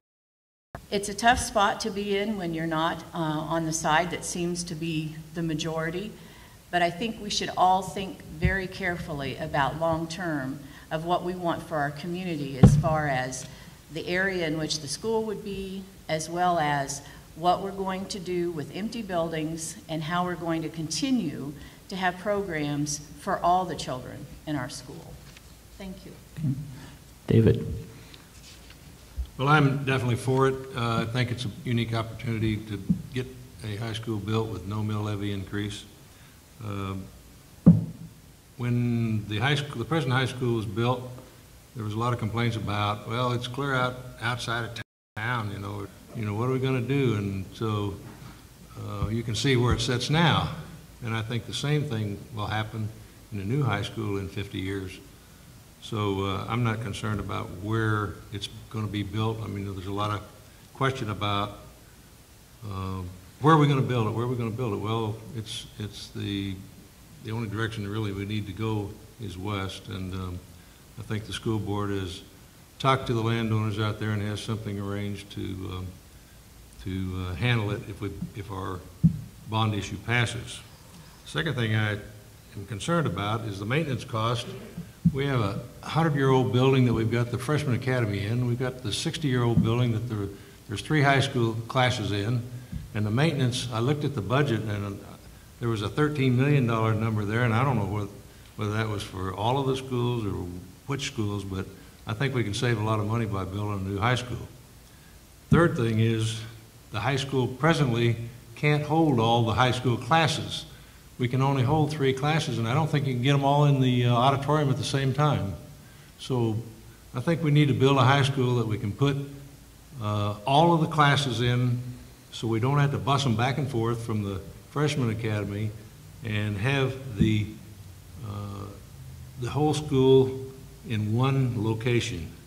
And so that's a lot of why I'm for it. Okay. Lawrence? Well, At this point in time, it really doesn't matter whether I'm for it or against it, because if I'm elected, I will be elected on the same night that the school board issue is decided upon. So I can be very truthful with you and tell you that I'm more concerned about the academic achievement of our schools over the last few years. And why aren't our students improving in that academic achievement? You know, the web, terrible thing. I hate it. I'm from the old school. But when you know where to look, you can find unbiased information about every school in the United States and their academic achievements. And it's broken down by states and school boards. And I am more worried about the academic achievement that's going on in our district than I am at this time about a new school or not a new school. Once I get elected, then I will be worried about one way or another there. But at this time, my response to that question would be I'm neutral down the fence until I get elected. Thank you. William? Yes. I would say that when it relates to the bond, we already have the money. And if you have the money, I think it's good to use it wisely. If you was in an old car and you know it breaks down, you're going to repair it, and it's going to keep breaking down. You're going to keep repairing it. This school is very old. Pipes, you can see it on the outside of the wall. There's asbestos still in the building. The roof leaks. If we continue to just spend money to repair this old building, at one point something is going to happen. A good gust of wind coming in, the whole school going to fall down. We need to go ahead and build a new school. Family factors have changed. The classrooms are small. Technology has changed. All of that needs to be factored in why we need to move forward and move on to make sure our kids get the best quality education possible. And I think we got to, and that's why November the 7th, to make that happen. Okay, a couple of follow-up questions in the same topic, and that's with the possibility of a new high school.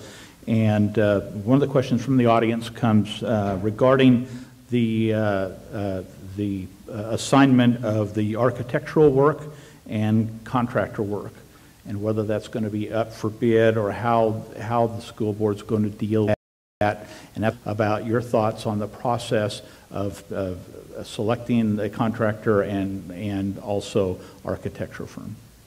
In terms of the architecture firm was selected back in the spring, maybe summer of 2016, prior to the steering committee actually being formed. And so that process for the architecture firm has already been established. In terms of the contracting process, that will be a formal bid process, normal to any other contracting process that they have for the school district and even the city. And so that will require formal bids to be submitted by those interested parties. This is a federally funded project, partially federally funded. So when you think about that type of facility, you have to make sure that you're bringing in those contractors that have the skills to be able to build that facility, oversee and inspect that facility, as well as administer and pass it off to the school district. And so in terms of the type of process, there's a myriad of processes that can take place. They can do a construction manager at risk, they can do formal bids, and so it is based on what the community really wants. I would encourage those in the community that are in the engineering and the building field to contact the school board and the administrators and to talk to them about your concerns about how the construction process is going to take place. And so if you do and are engaged, we need to do what's best for the community in terms of the way the school is built. And you don't want to do something that's low bid and responsible bidder. And so you need to think about long-term, the financial fitness of this project and who is going to be able to take care of this project from the beginning to the end of the project. You cannot have people come in that don't have the background in administration or oversight of a federal funded project. And so again, engagement from the community, local expertise, we have that here, and then also contacting the school board and the administration to be more engaged in that process as well. Sarah? There are both state and federal guidelines we're discussing, and I think that it's very important that those be followed. I think it's also important that the board members, should this vote be in favor of the new school, clearly communicate with all of the public with regards to what the process is and how it's being carried out, and to be open to questions. And that includes lengthening possibly the time that people can speak at board meetings. Also giving folks time to ask questions and receive timely responses to those questions. It's very important, I think, for this process to be done correctly, because it is a costly process should it be chosen to be done, and it impacts many people. Okay. David? Well, I've had quite a bit of experience with contractors and architects, and don't get me started on these change orders. But I think that if the architect has already been hired, then it's his responsibility to do a change order. I think some of the architectural firms are mostly lawyers, and so they pass off the construction management to a construction management company, and then the construction management company deals with the contractor, and then they go back to the architect and say, we don't like this, we don't like that, got a change order. Well, here's a $10,000, $20,000, $100,000 change order. That bites me bad, and I'm going to make sure that the architect is held responsible for building a building, designing a building that can be built without a whole lot of change orders, in my view. Lawrence? Well, I'm going to refer back to the city council's taking the stand that they need more economic development in the city. And I think this would be a good way for the school board to step forward and take the lead if they made sure that they hired a local contractor that is local to Junction City in this area, and not hire a big contractor that, say, is from out of state that says they can get the job done faster. I think the best way to help initiate our economy here is for the board to pick a local contracting company or two to work together to build a school and keep the money local here. Employ local people and not bring in people like has been done in the past. Okay. William? Can I use up the rest of my time? No, you'll have a chance for rebuttal in just a moment. I would say that when I took the job to sit on the board, one word stuck with me, and that's being transparent to the public. Before we can get to second base, we need to worry about first base. And architect, all that stuff is going to come after we even make the decision, do we want to move forward with a new school? There are a lot of professionals out there. We have faith in the school district that we have. The superintendent has been doing a real great job of explaining the process, how we get from point A to point B. But right now we need to make sure the public understand how important it is for us to first to say, do we want a new school? After that, transparent of letting everyone know where the possible areas the school would be at, what are the possible type of structure based on the community populations and so forth. You're going to get that. All of that is going to be provided to everyone. But we need to focus right now, the very importance of what this means. If we decide not to do this school on November the 7th, nothing else would matter. So that's why I would like to stop and say we need to focus on November the 7th. And LaDonna? Well, I think a lot of good words have been said here. I have to totally agree with Bill, and I have to totally agree with Rena. She has great expertise on building large buildings, working with the federal regulations that many of us don't have. And that's what happens with a diversified board is so very, very important, any board. Our architect has been determined. It was determined a long time. We have a long-time relationship, but we also have done our homework to know that that was a very good relationship, and what we were paying for, we were getting back. So there was good value there. There has not been any agreements, nothing said about who's going to be the contractor, because again, we are not to that step in this process. So we have not spent our time there. And until we know whether we're going to move forward, that the community wants to commit to a new school, there was no reason to go that direction. Okay.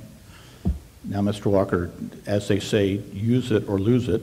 However, we will give all of the candidates a 1-minute chance for rebuttal, and we'll start with Rena, since she started this on this question. If you want the opportunity for a 1-minute rebuttal, Sean, 1 minute on this, if you would like to follow up on this, and we'll give everyone a chance. Thank you. I would say that if we don't move forward with the new high school, that we will be coming back to the community. So with the opportunity now that we have with the federal funding as well as the state funding available to us, it is the perfect time for us to do that. And I know some people may say, oh my gosh, perfect time, it seems to be too good to be true, but it is. And we have received a windfall from the federal government. The state has supported and backed this project, and we are just in a unique situation for our community. School districts across the state are pretty much jealous of us for the opportunity to be able to do what we are able to do. And again, I say if we don't do it now, we're still going to have to do it in the future. And if we do it in the future, it's going to cost the taxpayers. Okay, Sarah? I would like to also share that our enrollment at the high school has dropped and continues to drop over the last few years. We have options for growth within both the high school and the Freshman Success Academy. But more importantly, we have a chance. We do not want to incur more debt, regardless of how it will be paid, because right now, our funding source from the state is never secure. We're not sure what's going to happen with the federal. We've been promised more money, and I think that's exciting, and I'm very hopeful that that all arrives. But we have to recognize that we have many other buildings and other children to serve and make good use of the money that we do have now to refurbish the high school that we have. Thank you. David? Well, to rebut Sarah just a little, I think most of the grade schools and the 2 middle schools are fairly new. I mean, I know Franklin School is not a new school. It's been updated, and in fact, I went to Franklin School, so you know it's old. But anyway, I think we need to take care of, or take advantage of this opportunity. I don't think the state has ever failed a bond issue, and I think the money that's coming from the federal heavy impact aid will take care of the rest of it. I'm not looking for any increase in the mill levy due to the high school.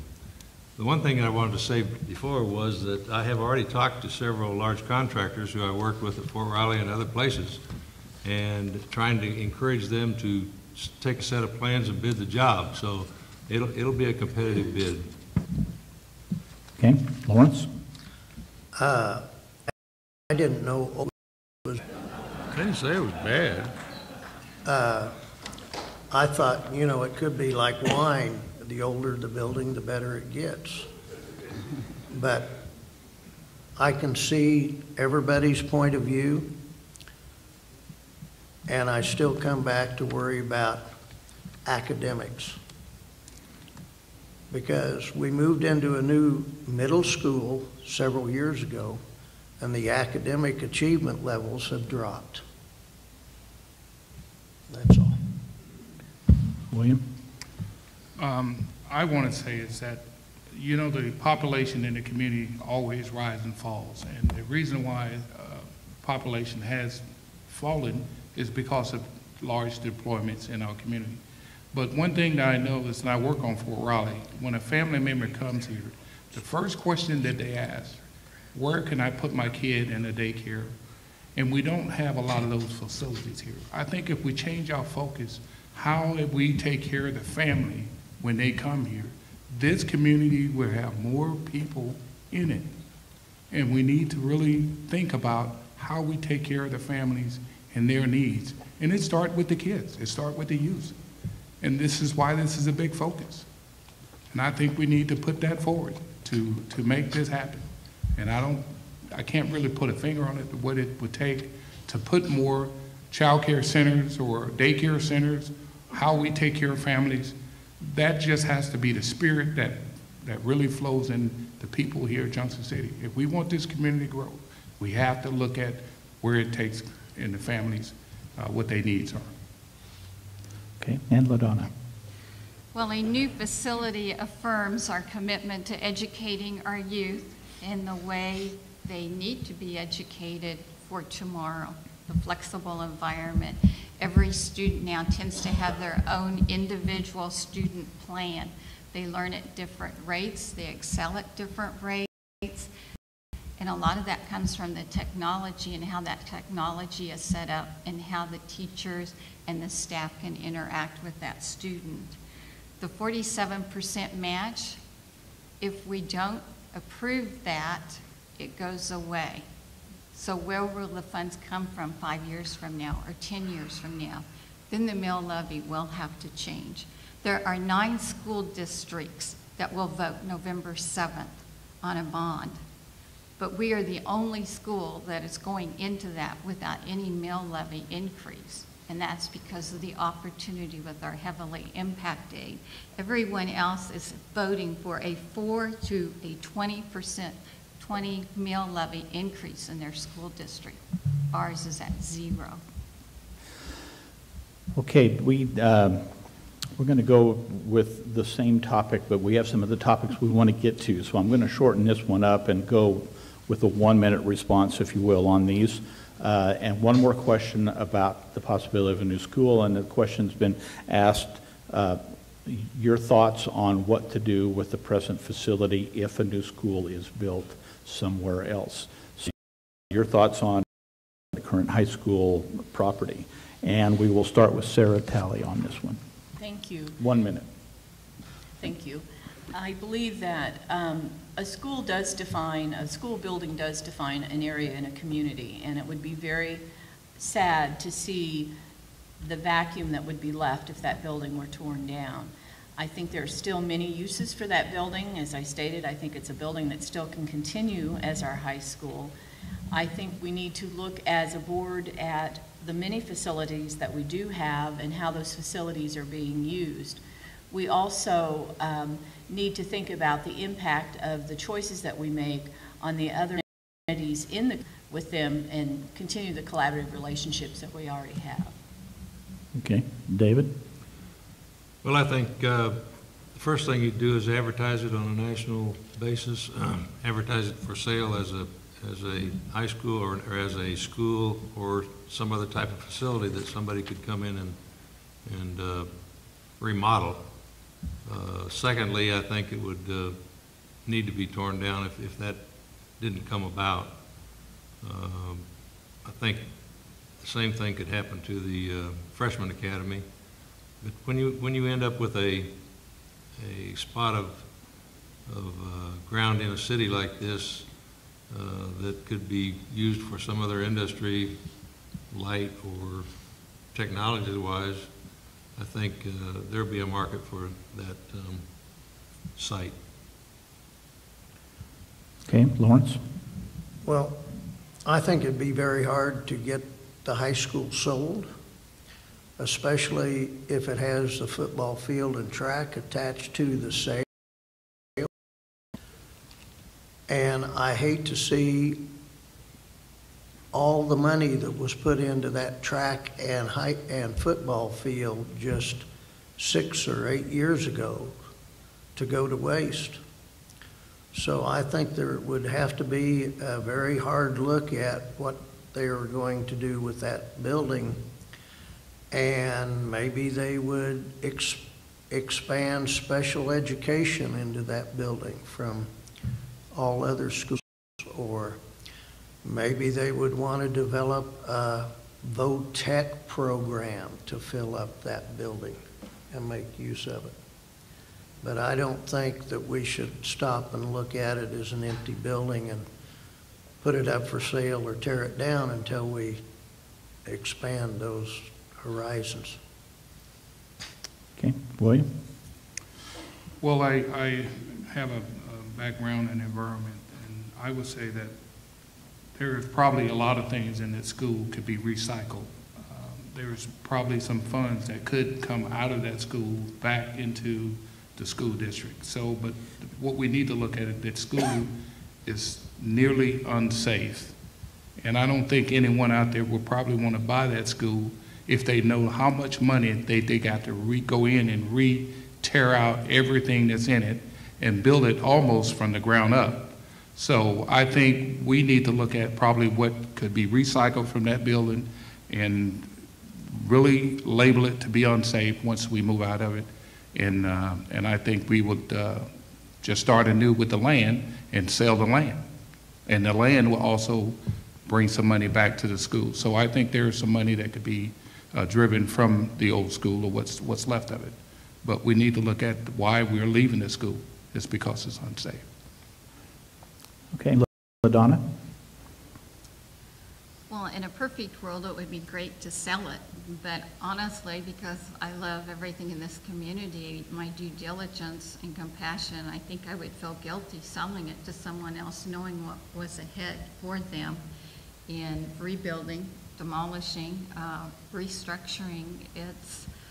That would not be a good scenario. So I would say it would be time to demolish it and hope that the location would be usable for another type of nation, but it would be cost prohibitive to keep the building and try to renovate it. That's why we're in the position we're in today. It's time to move on.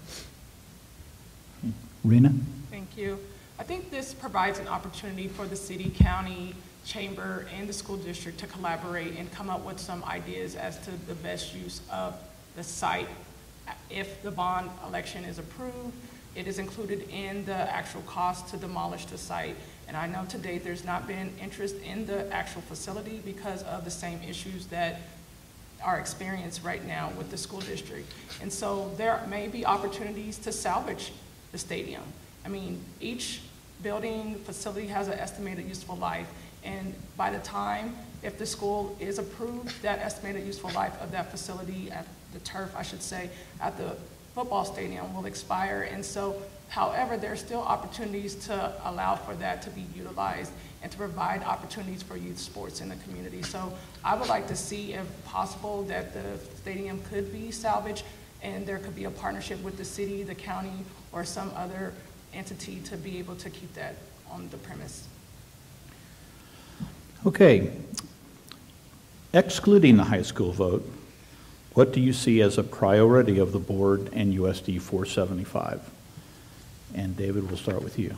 I didn't hear the question. Excluding the high school vote, other than the high school vote, what do you see as a priority of the Board of Education USD 475? If the vote is not? Just putting that aside. This is beside the vote. Put it aside, okay. Yeah. I have to turn on my hearing aids.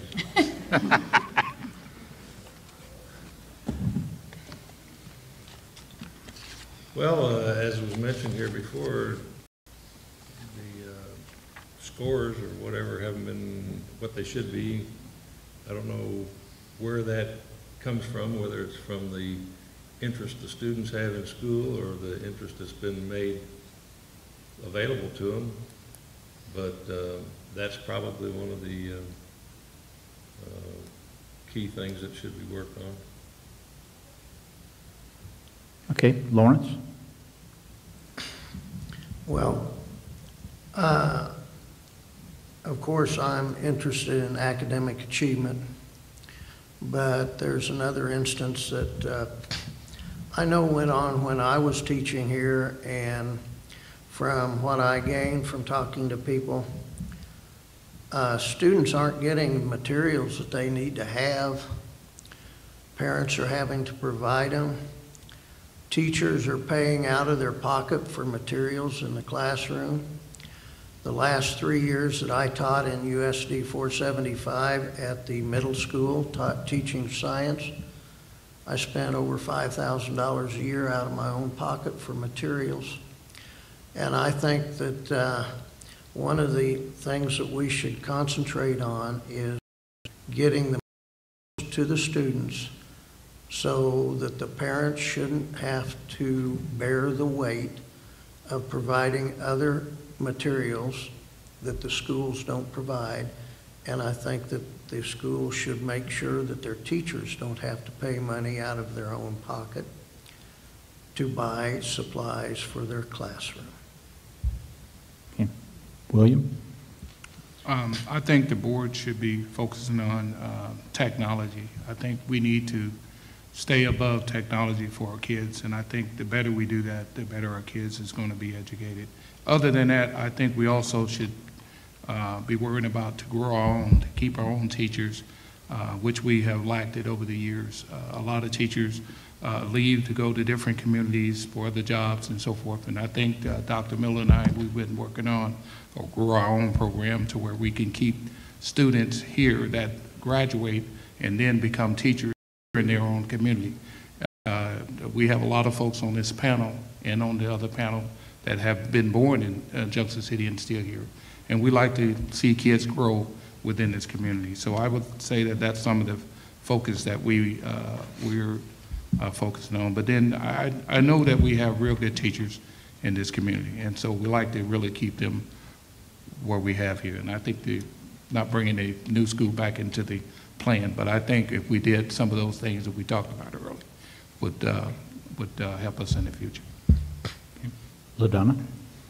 Several of my goals and continuing to provide a safe and secure educational environment, preparing each student, whether they're going to a VOTEC, whether they need to be career ready when they graduate high school or go on to a four-year college, to include transparency with those we serve.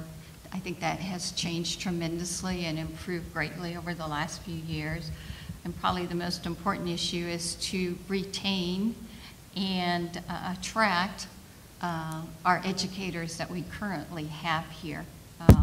We are a community that people come and go a lot, including our instructors. And in any industry, when you have great rollover, that is costly because it becomes training. And we have tremendous people that are highly committed, but how do we retain them and how do we attract more? And I do feel like part of that comes back as our industry and our community grows. That would be a big solution on retaining and attracting new teachers also. Okay, Rena? The conversation about high academic achievement has been brought up a few times, and I agree that's one of the main priorities that should be the focus of a school district and the school board. In terms of that, I would like to focus on creativity in the learning process and giving that back to the teachers to be able to have that latitude to be able to be creative in their classrooms. I think there's a lot of rigidness in the way that students are being taught, and as a parent of a 9-year-old boy in our school system, I have experienced that lack of creativity from the classroom because it's not the teacher's fault, it's just the way the system works. And so being able to have something that is innovative, having student input, especially in our high schools, in terms of what they would like to see in their class and their activities that they are participating in, that would help a lot in terms of them being interested in school and graduating and figuring out what they want to do after graduation, whether it's going into the military, going to college, or finding a job. And so those are some of the things in terms of high academic achievement that I would like to focus on, and then especially individualized learning plans. Sarah? Are we on 1 minute or 2 minutes? We're on 2 minutes. 2, okay. I'll take 3, no. Thank you for laughing. Everybody looks so serious. This is serious business, and I don't mean to be light about it.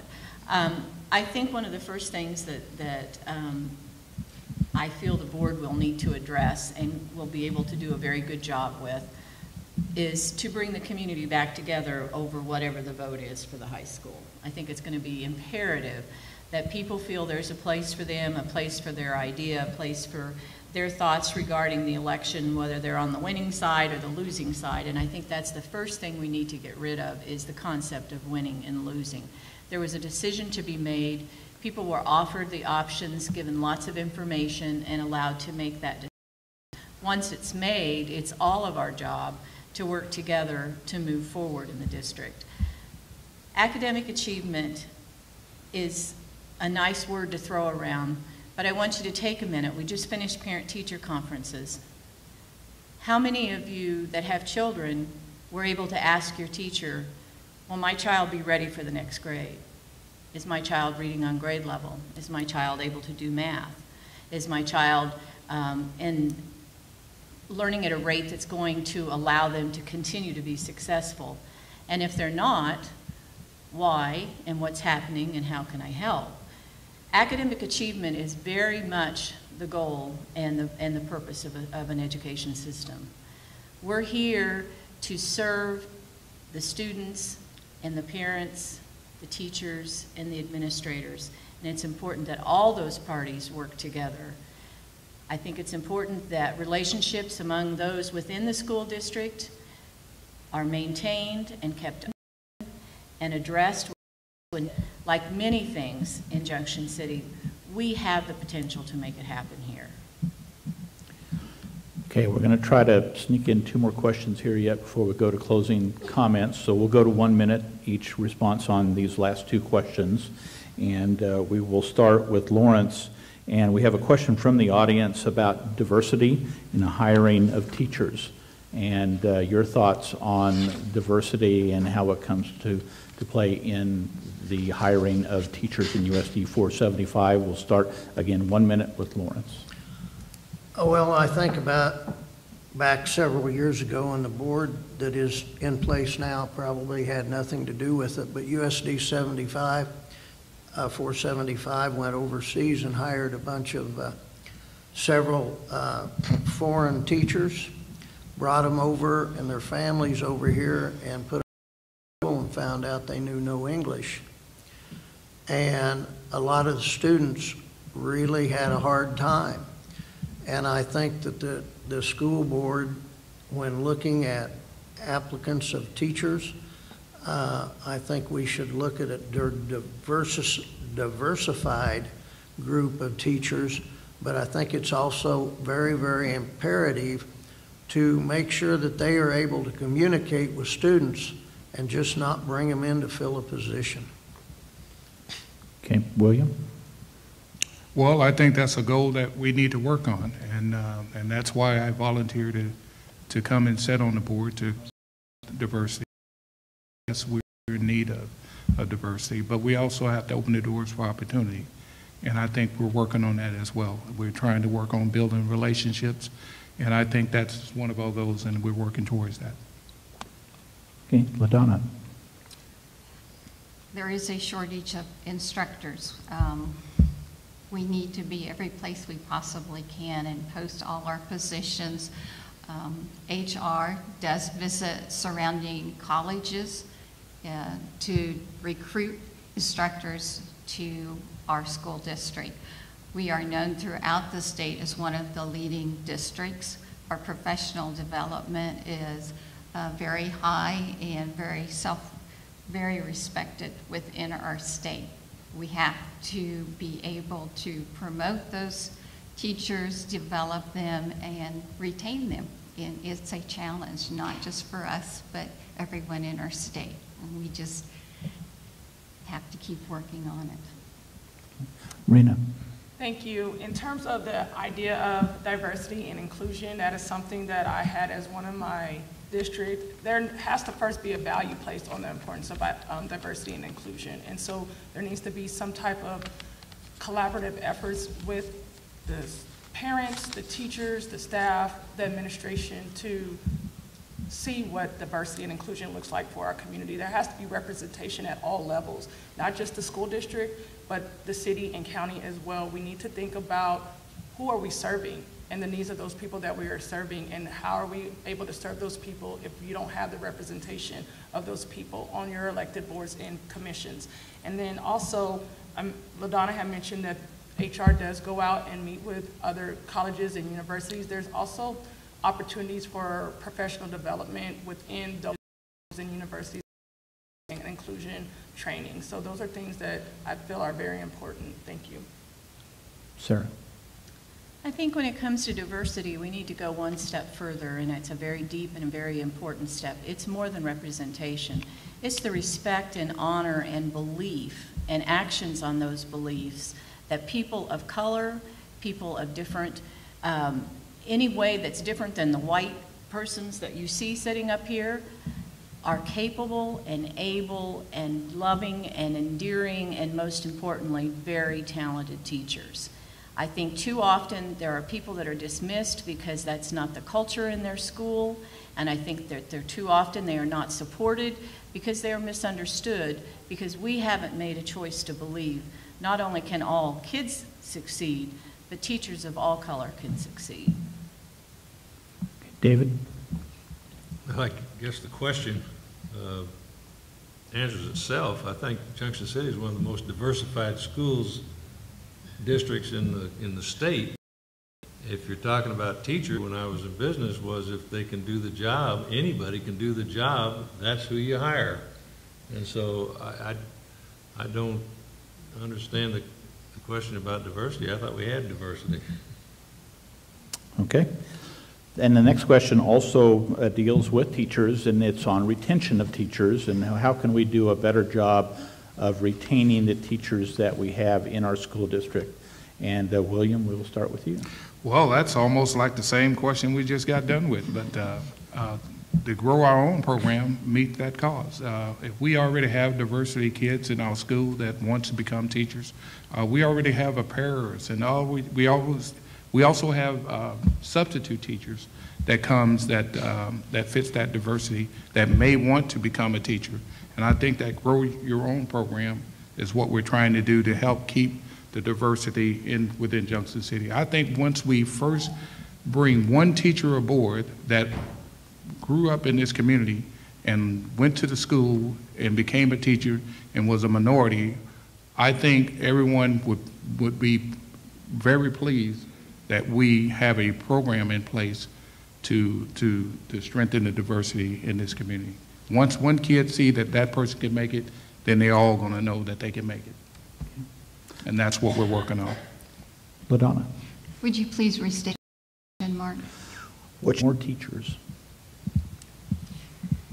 Well, as a board member, I always try to look back at the history, I try to look at the present, and I try to look at the future. And 50% of our budget is for wages and benefits for our staff and for our instructors.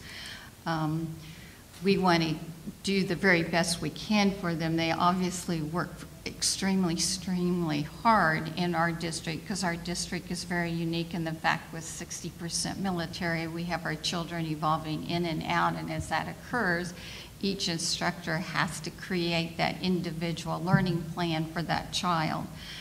But when we work on that budget, we not only can look at just this year, we have to look at the current years and can we maintain it. So sometimes it's not just fun, sometimes it's that professional development for that instructor and the staff. Okay, Rena. I would first say that we should survey the staff that is leaving in terms of an exit interview to see why are they actually leaving our district. Also survey our current staff to see what it is that they would like to have in terms of incentives, in terms of professional development, and to go from there in terms of devising a plan to meet those needs of that staff. That is something that is important to me in terms of reaching out to your staff and getting their buy-in and communicating with them and getting their input. That is something that is necessary in order to get your agenda accomplished. Okay, Sarah? Retention is a very difficult issue, but I think it's one that's faced throughout the United States in all sorts of industries. For us at USD 475, I think it's very critical that we understand that teaching does not occur in isolation, and that it is a collaborative process, and that there needs to be collaboration and not just necessarily direction given and told exactly how to do things. There needs to be an exchange, and I think one of the things that I think is really critical is that to ask questions is not to be a bad teacher or a bad administrator or a bad parent or a bad kid. That in a healthy environment there are questions asked, there's things put out on the table, and there is professional discourse that occurs. I don't believe this is happening in our district at this time, and I think we're losing a lot of teachers because they're not finding this to be the best place to teach. David? I kind of agree with Sarah, but my management style was to bring an idea to your superintendents, foremen, and give them some direction on how you think they should do it, and then turn them loose to let them figure out the details.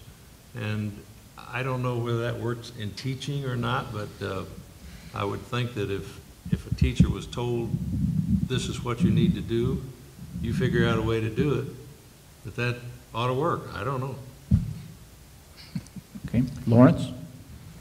I think we have a lot of very innovative teachers teaching in this school district.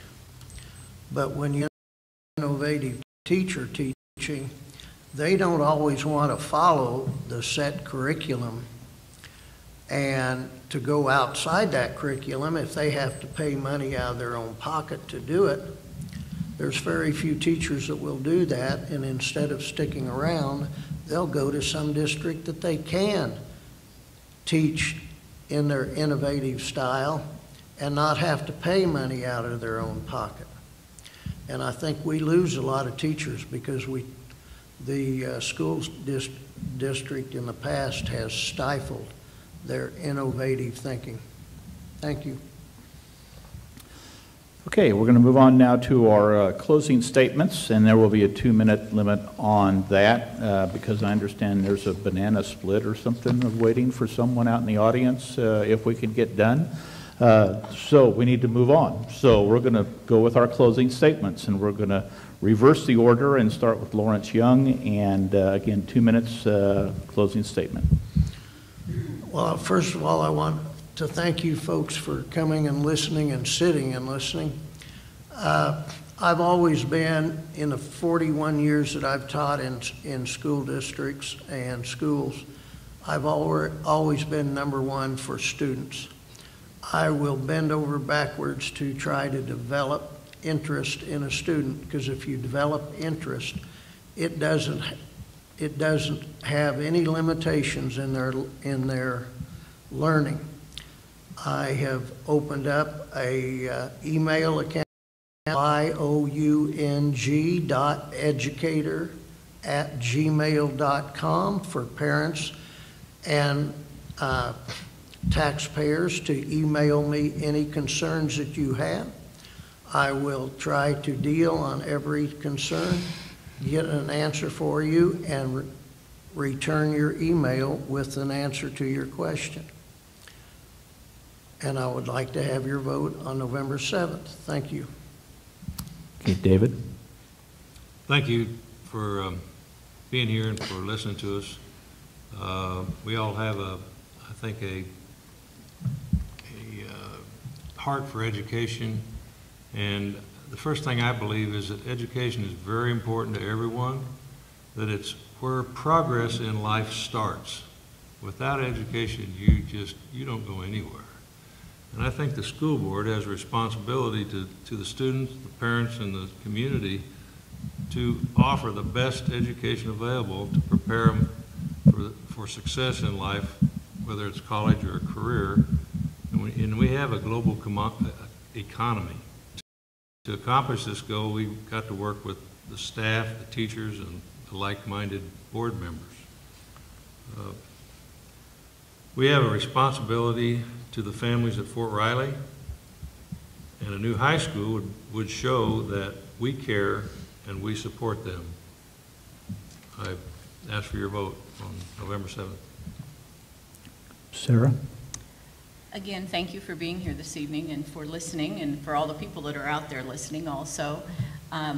Please vote. I think that's very important, and we can't say that enough. I think that's a skill and a practice that is very important in our culture that we need to continue to work on. My 3 areas that I've talked about over and over again is academic achievement. Are the things that all students, and are we watching that? Are we checking that? Are we seeing what's happening? are we serving the needs of all? I think it's not something that has to necessarily be set at the state level, but it's something that we definitely have the capability within our district to figure out and to know on a regular basis how our students are doing in our classroom. I'm very serious about the financial side. There's a lot of money out there, there's a lot of numbers out there right now, but we know that our population in our school district is going down, and that our state funding is based on that student population. I think that's an issue that we need to keep in mind. We need to be able to say, for the long run, we're going to sustain the good.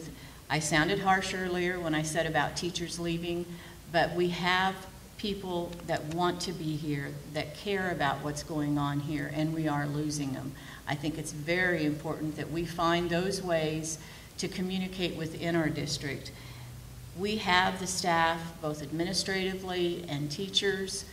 All of our classified staff are capable of making that happen. I think we just need to bring our system back and write it a little bit as far as how we're going to do that and how we're going to bring integrity and professionalism back. Thank you. Okay, Rena. Thank you. Thank you for listening and coming out this evening. I am passionate about public education and I am a public servant. I'm committed to our children and families, staff, and our community. I will dedicate my time to prepare our students for success in and outside of the classroom. I will work to provide our educators and support staff the tools and necessary resources to ensure our children's success. I will work to bring forth policies and programs that focus on the following objectives: community collaborations and engagement, parent involvement in education, high scholastic achievement for all students, staff recruitment and retention, and long-term fiscal responsibility. I would be honored to serve and represent the children, families, and staff of USD 475. Thank you. LaDonna. Thank you for being here tonight. I am for a new facility, as I believe it affirms our commitment to our youth and to the military, that we want them to remain here and attract future brigades, and also to bring new industry to our community. One of the first questions they say or ask is, tell me about your educational facilities and your educational system. So I feel like it's very important. I've been honored to serve you the last 4 years on the Board of Education. I would look forward to serving you 2 more years and ask for your vote. My goal as a member of the Board of Education is to collaborate with people of diversified backgrounds with personal and professional expertise. And that goes with not only the board, but the open communications with everyone in the community and in our school district. Together, we will develop policies and procedures focusing on the most effective learning paths for our youth. Thank you. William. Oh, yes. I'd like to thank everybody for coming out to the forum tonight. I would also ask for your vote on November the 7th. And some of my goals, I would say that transparent is one that I said earlier tonight. I came to be on the board to be transparent, to ensure that everyone understands what the board is doing for the public, and that's what you all vote for us to do. And I'm also saying that I want to see the learning for our kids get better, and that's why I volunteered to come on the board, to make sure that every decisions that is being made behind the scenes that you all don't get to see is that we're doing the right thing for your kids. My kids, I don't have kids in the school, but my heart is here. I'm living in Junction City, my home is here, and I think this community can be the best community that it can be, and that's why I'm serving on the board. So vote for me on November 7th.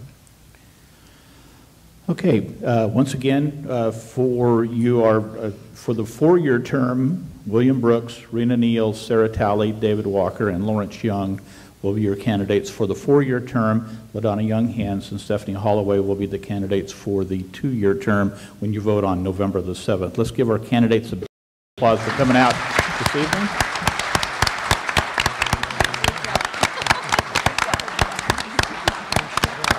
Also want to thank Steve Seitz and Danny O'Brien from C.L. Hoover Opera House for helping us this evening. Eagle TV from Abilene coming out and getting this all on video. You'll be able to see this on JC Post in the days to come if you'd like to come back and review some of the answers that you got from the candidates here this evening. And the most important thing is that you get out and vote on Tuesday, November the 7th. Thank you very much. Have a great evening, everyone.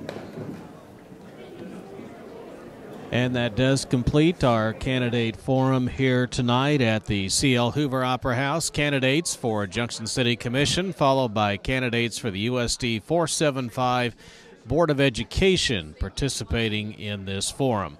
Some of the interesting comments.